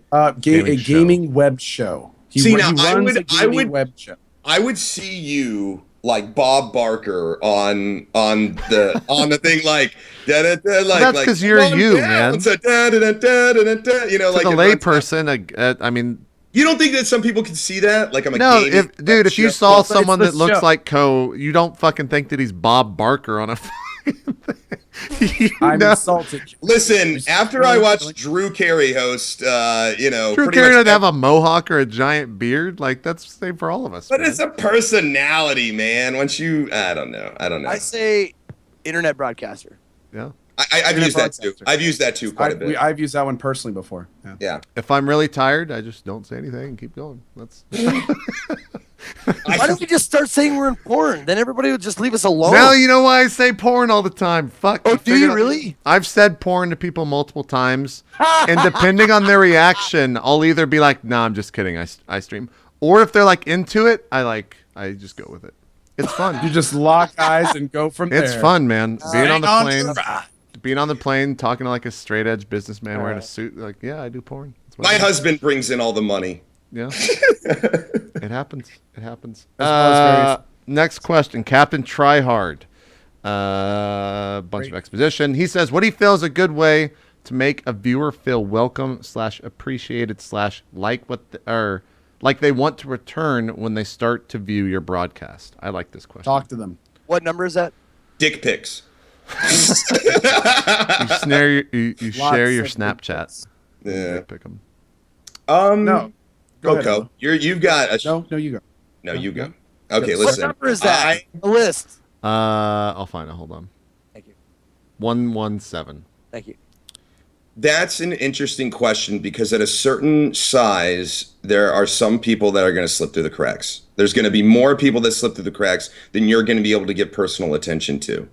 And I think what people really resonate with is when you take time to read what they say in chat. I think that makes people feel welcome.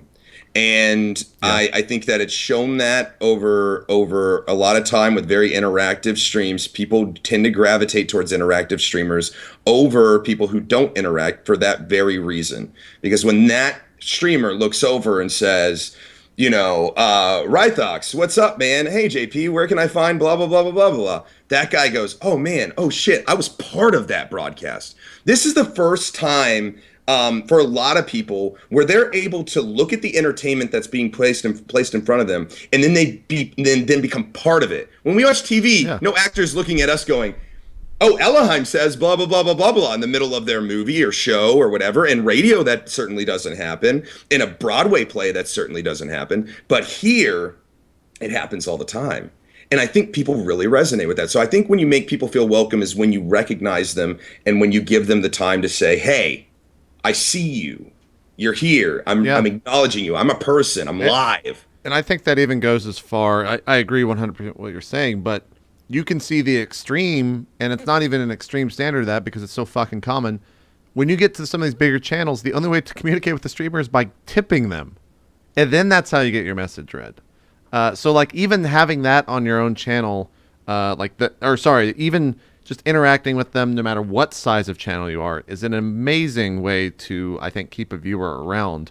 And it's just by being super active with the chat.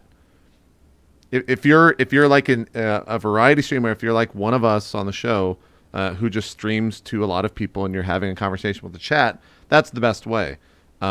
If you're someone, for example, like Kyle Landry, who has to constantly play piano all day, you can't read the chat. So I don't know what the answer is for someone that's doing a task that is 100% have to be focused on the entire show. I don't know what the answer for that is.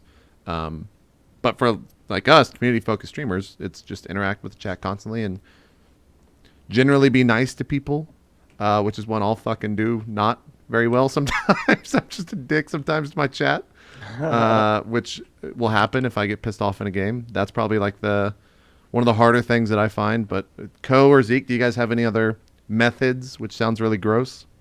I'm trying. I whenever anybody is new in my chat, I really try and do something memorable.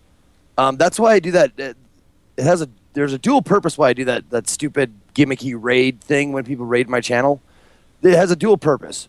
One, it's like the first line of a book. It's like I want to grab your attention. If you're new here, I want you to remember me. Wait, love me, hate me, remember me though.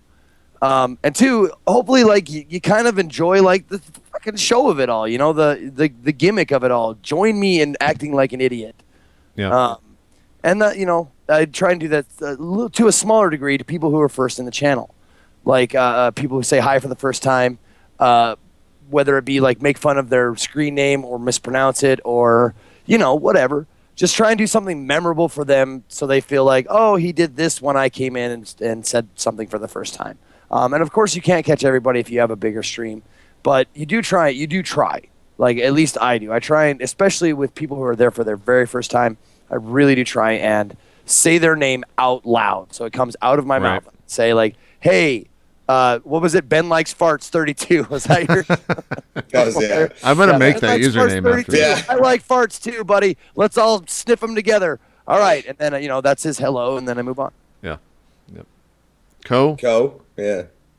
Well, there's all learning pro. how. What happened? You're the pro at this. I love this. Oh, please. But anyway, So modest. here's Well, the he's thing. like the data driven path. As your stream continues to grow, finding ways to be able to give that personal experience, just like Elo said, becomes harder and harder. And there's all sorts of things that you can do to do it. Now, I think a lot of the ways, I think subscriber only mode is a way that really helps broadcasters interact with their audience. Now, unfortunately, there is a barrier there, and it's money, and that's unfortunate. But you go into a channel like Man vs. Game, and, he is responding to many times almost everything said to him in chat. And he's got thousands and thousands of people that watch him every day.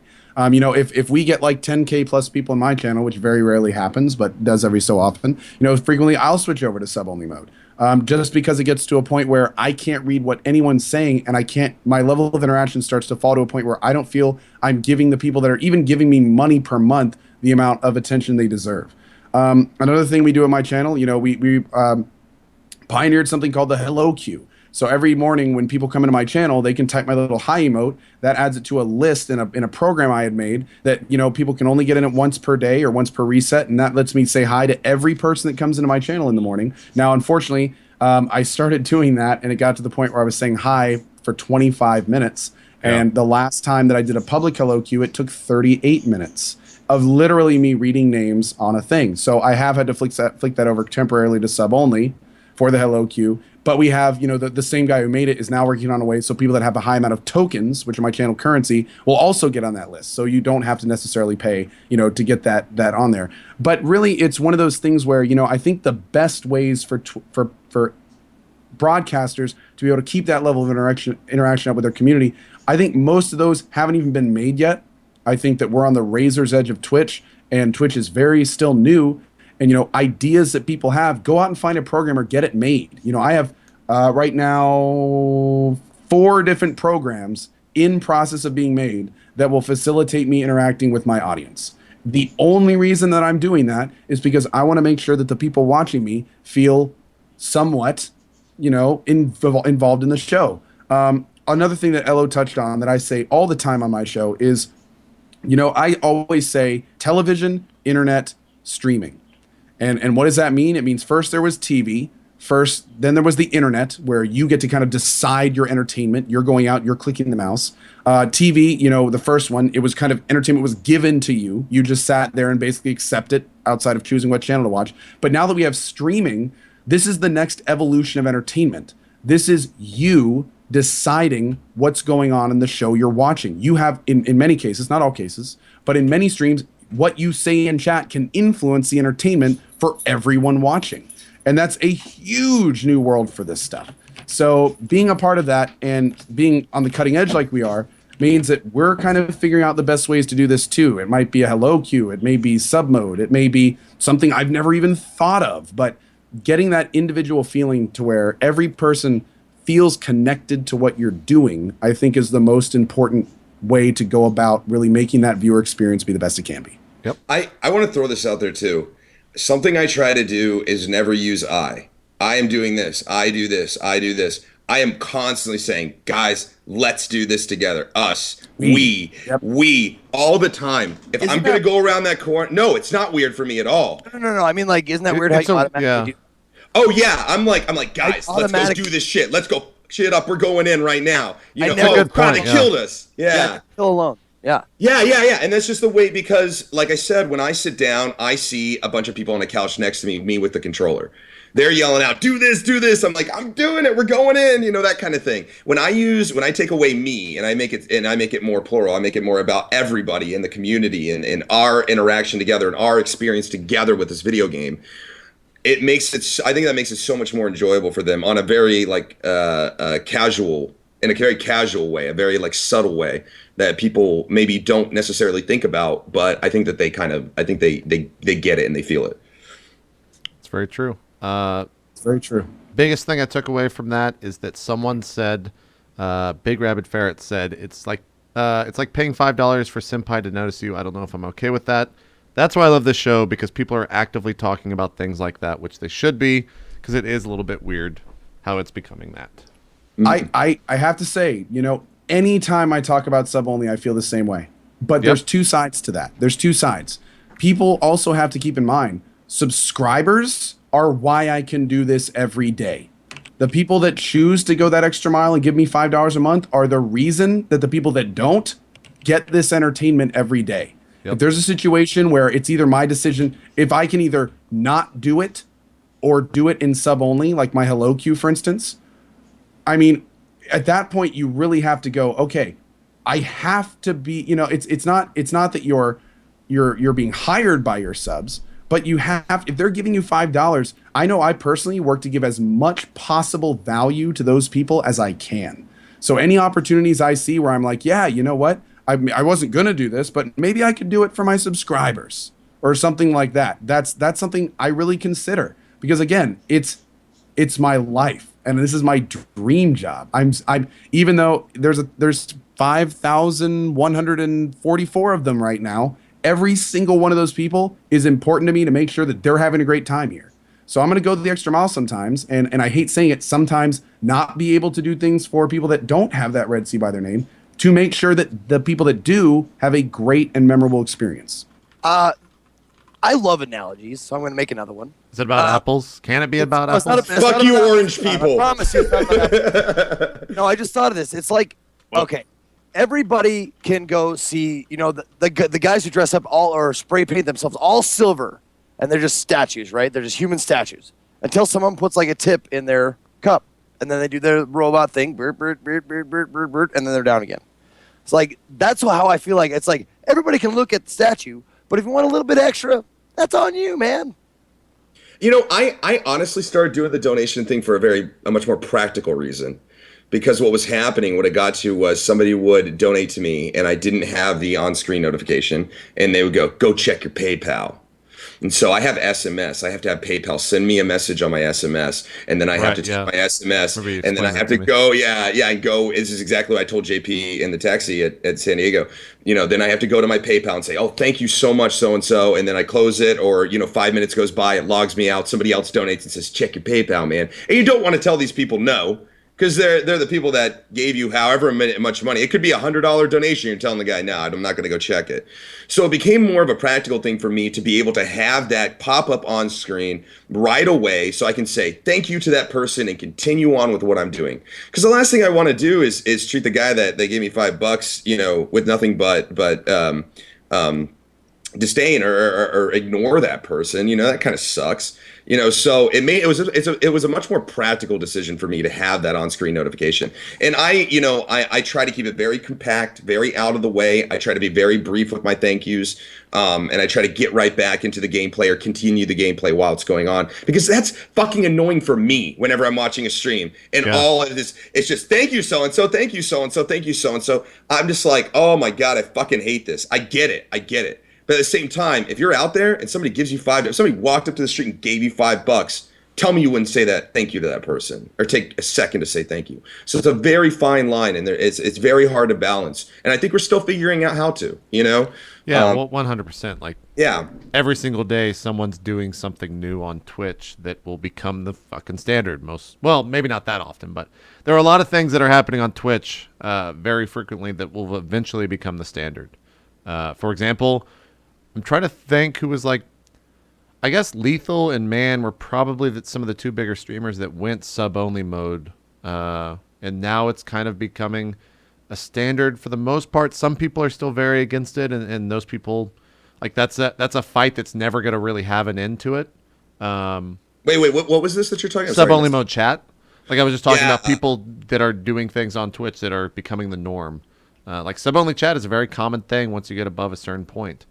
And it's just it's different channel. Zeke, go ahead. Since I'm not paying attention as closely to the chat as my mods are, I actually give my mods all that power. If they feel like they can't control it, or it's getting out of hand, or people getting too heated with each other or with me or whatever, or it's becoming like bad. I'm sure we've all been there. I trust my mods, and I leave it in their hands. If they need to do sub only for temperatures to calm down or whatever, that's when I do it. That's when I normally just let it, I leave it in their hands. Like, that's why I have them. That's why I give them the power to do it. Is so that's the times I go sub only is when they feel like they can't handle the chat successfully. I agree.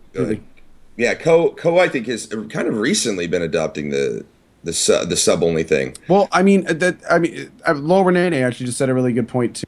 When she said sub-only mode allows casters to actually interact with their chat. That's actually exactly what happened to me and H1Z1. I had this week of streams where I was lucky enough to get on the top. I had 15,000 viewers every day. It got to the point where even when there wasn't a lot of trolling, and my mods do a phenomenal job of getting that out of the channel, it was still just so much stuff that I couldn't keep up with it. So there were periods of time when we had to flip it over to sub-only mode just so I could, and even then, even in sub-only mode at times, I was just like, chat was loading in blocks. I couldn't even handle it at that point. But so it's the big thing about sub-only mode for me, and again, I don't ever judge other casters for the use of sub-only mode. In fact, even if you turn on sub-only mode and never turn it off, whatever, that's your prerogative, it's your world, do what you want. But for me, I try to use sub-only mode more like a scalpel than a hatchet. And, I like what we do, for instance, is, we have a unique giveaway system in our channel. In fact, me and Ello are the only two people on Twitch that use it, and it requires some keywords and stuff. And a lot of people don't understand those keywords, so they try to claim if they don't win and stuff like that. So what my mods have gotten in the habit of doing is right when a giveaway ends, they see if the winner's a sub, and if he is, they turn on sub-only mode. Just to make it so other people can spam the wrong command, because then, a whole wall of the wrong shit goes everywhere. Or if a giveaway's over and people are entering and still claiming, pop in sub-only mode for 30 seconds. One of my mods will spam, hey, giveaway's over, chill out, dudes. Then we put it back. So, it all depends on your chat. Honestly, how spammy and trolly it is, how much you let of that in your channel, and then, the volume of messages you want to read that enter it. I am one of the channels out there that does not use sub-only, and I have no intention of ever using sub-only. It's not that I'm not against trying it in the future when things get really crazy, and stuff, if things continue to grow. But I try to use it, like Ko said, more as a tool for keeping the chat in line than a way to communicate with them. So I don't think I've done this so many times, I don't think I've ever said, hey guys, we're gonna put it into sub mode for a second, and I turn it into sub mode. I say, okay, here's the deal. Things are getting a little crazy. You guys are spamming a little bit. If you guys could really do me a favor and kind of keep it down, that way we can keep it open to everybody.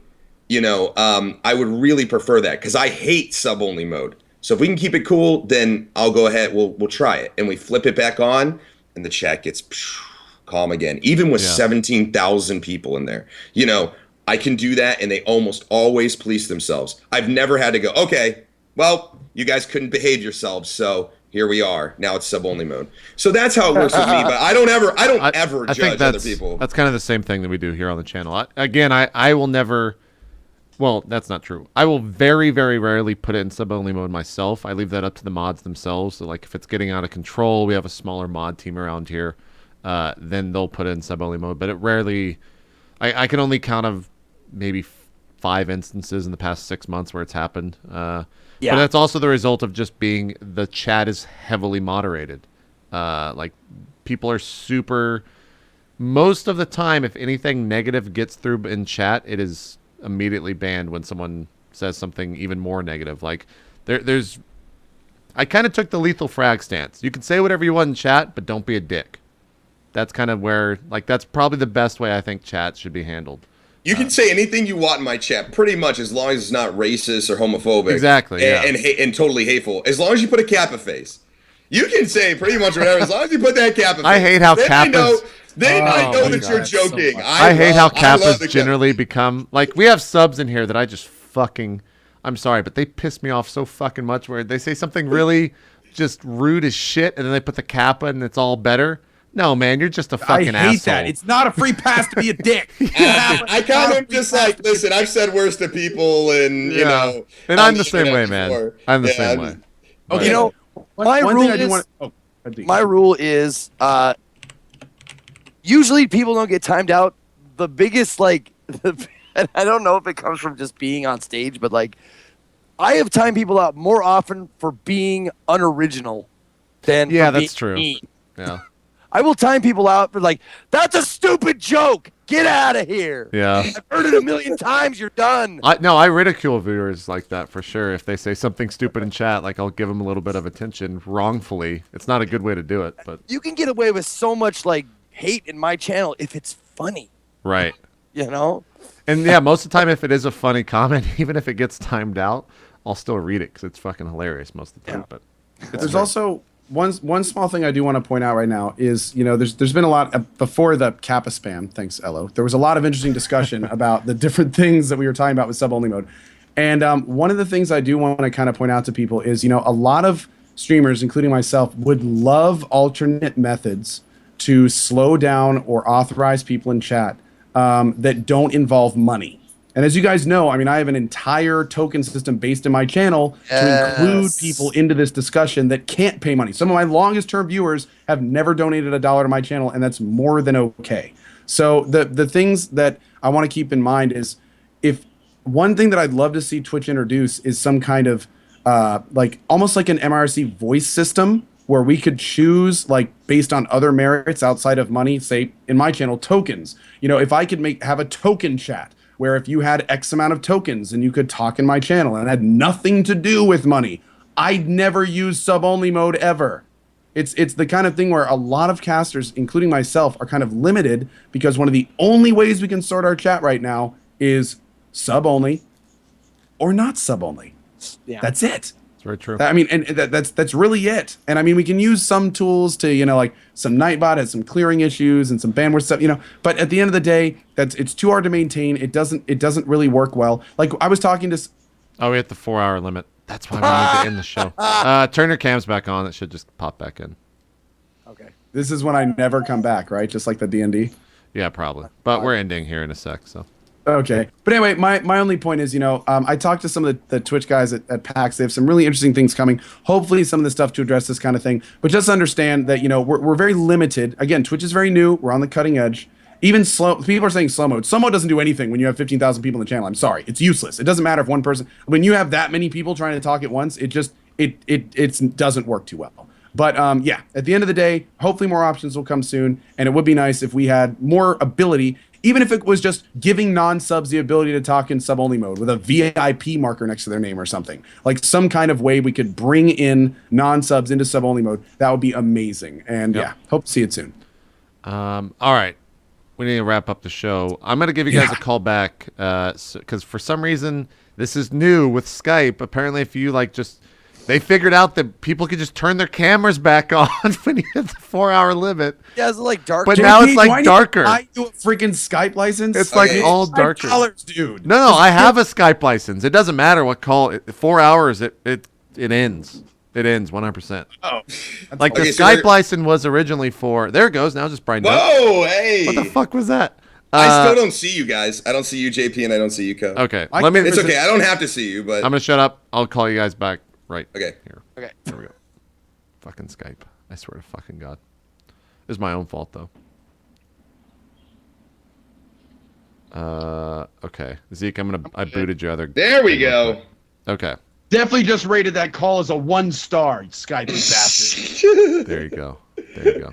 Dropped frames, more like drop Skype call. I mean, it happens in every show, but we don't do as many Heyo. breaks here. Like roleplay, we after the 3rd or 4 hour, we're generally taking a break to end the Skype call and restart. But anyways, who fucking cares? Let's end the show because I'm tired and I'm hungry and I got to do another show tonight. Co, start us off with some shout outs, man. cool. Well, I am CohhCarnage. Thank you again to all of my awesome co-hosts, Zeke and JP. Always an absolute blast. Huge thank you to our guest, Elohim. Definitely brought a whole lot of humor and awesomeness to the cast as well. My name is CohhCarnage. For anyone that may have not heard me, I'm a variety streamer. Doing a lot of H1Z1 right now, Dying Light. Got all sorts of fun stuff going. You can find me on Twitter and YouTube under the same name. And yeah, hope to see you guys on the channel. Thank you for watching today. Guys, we got to do this. This is almost a 4-hour show. This is a ridiculously long show. It's gotten longer. I mean, like, I do every role plays time where we've they're done always it. 4 hours, but like, fuck, man, it's gonna take forever to edit. Zeke, do some shout outs. My name is Ezekiel the Third. Ezekiel _III. You can see it right below my name. Same thing on Twitter. Same thing on Twitch. If you want to check me out, I broadcast most days starting at 11 a.m. Pacific, and that would be what Eastern 2. Yeah, I'm not doing this math. I don't time Don't zone, fucking look put up. this shit on us, Zeke. We just did a 4-hour call, Zeke. A 4-hour call, and you want me to do math? This I is can your do- fucking. It's your stream time. You figure it out, Zeke. Middle of the day for most of America, okay? Middle of the day for most of the United States. All There right. you I'm a variety streamer. I do all kinds of different games. Right now I'm playing Dying Light. I want to say thank you to Co, JP, and especially to Elohim for coming on the show. And let me tell you, you guys are as amazing in person as, like, way more so than I expected. Especially you, JP. And let me tell you, JP, you are a fucking funny dude as well in person. So Online though, I'm not right. Is that what you're saying? no. I'm just saying, like, one-on-one, I wasn't sure because you operate in a group, like, you know, most of the time. But when you're one-on-one, dude, You're you can blowing say my some mind today, man. Scandalous, funny ass shit. So just wanted to get that out there. All right. And Co, you're way thinner than I thought you'd be. I thought you'd be like a brick shit house. No, you're just, you know, you look like a gamer, dude, body type wise. And You are rock star, on the other hand. You act and function like a rock star, like you are the lead singer of a band. Just throwing that out there. It's true.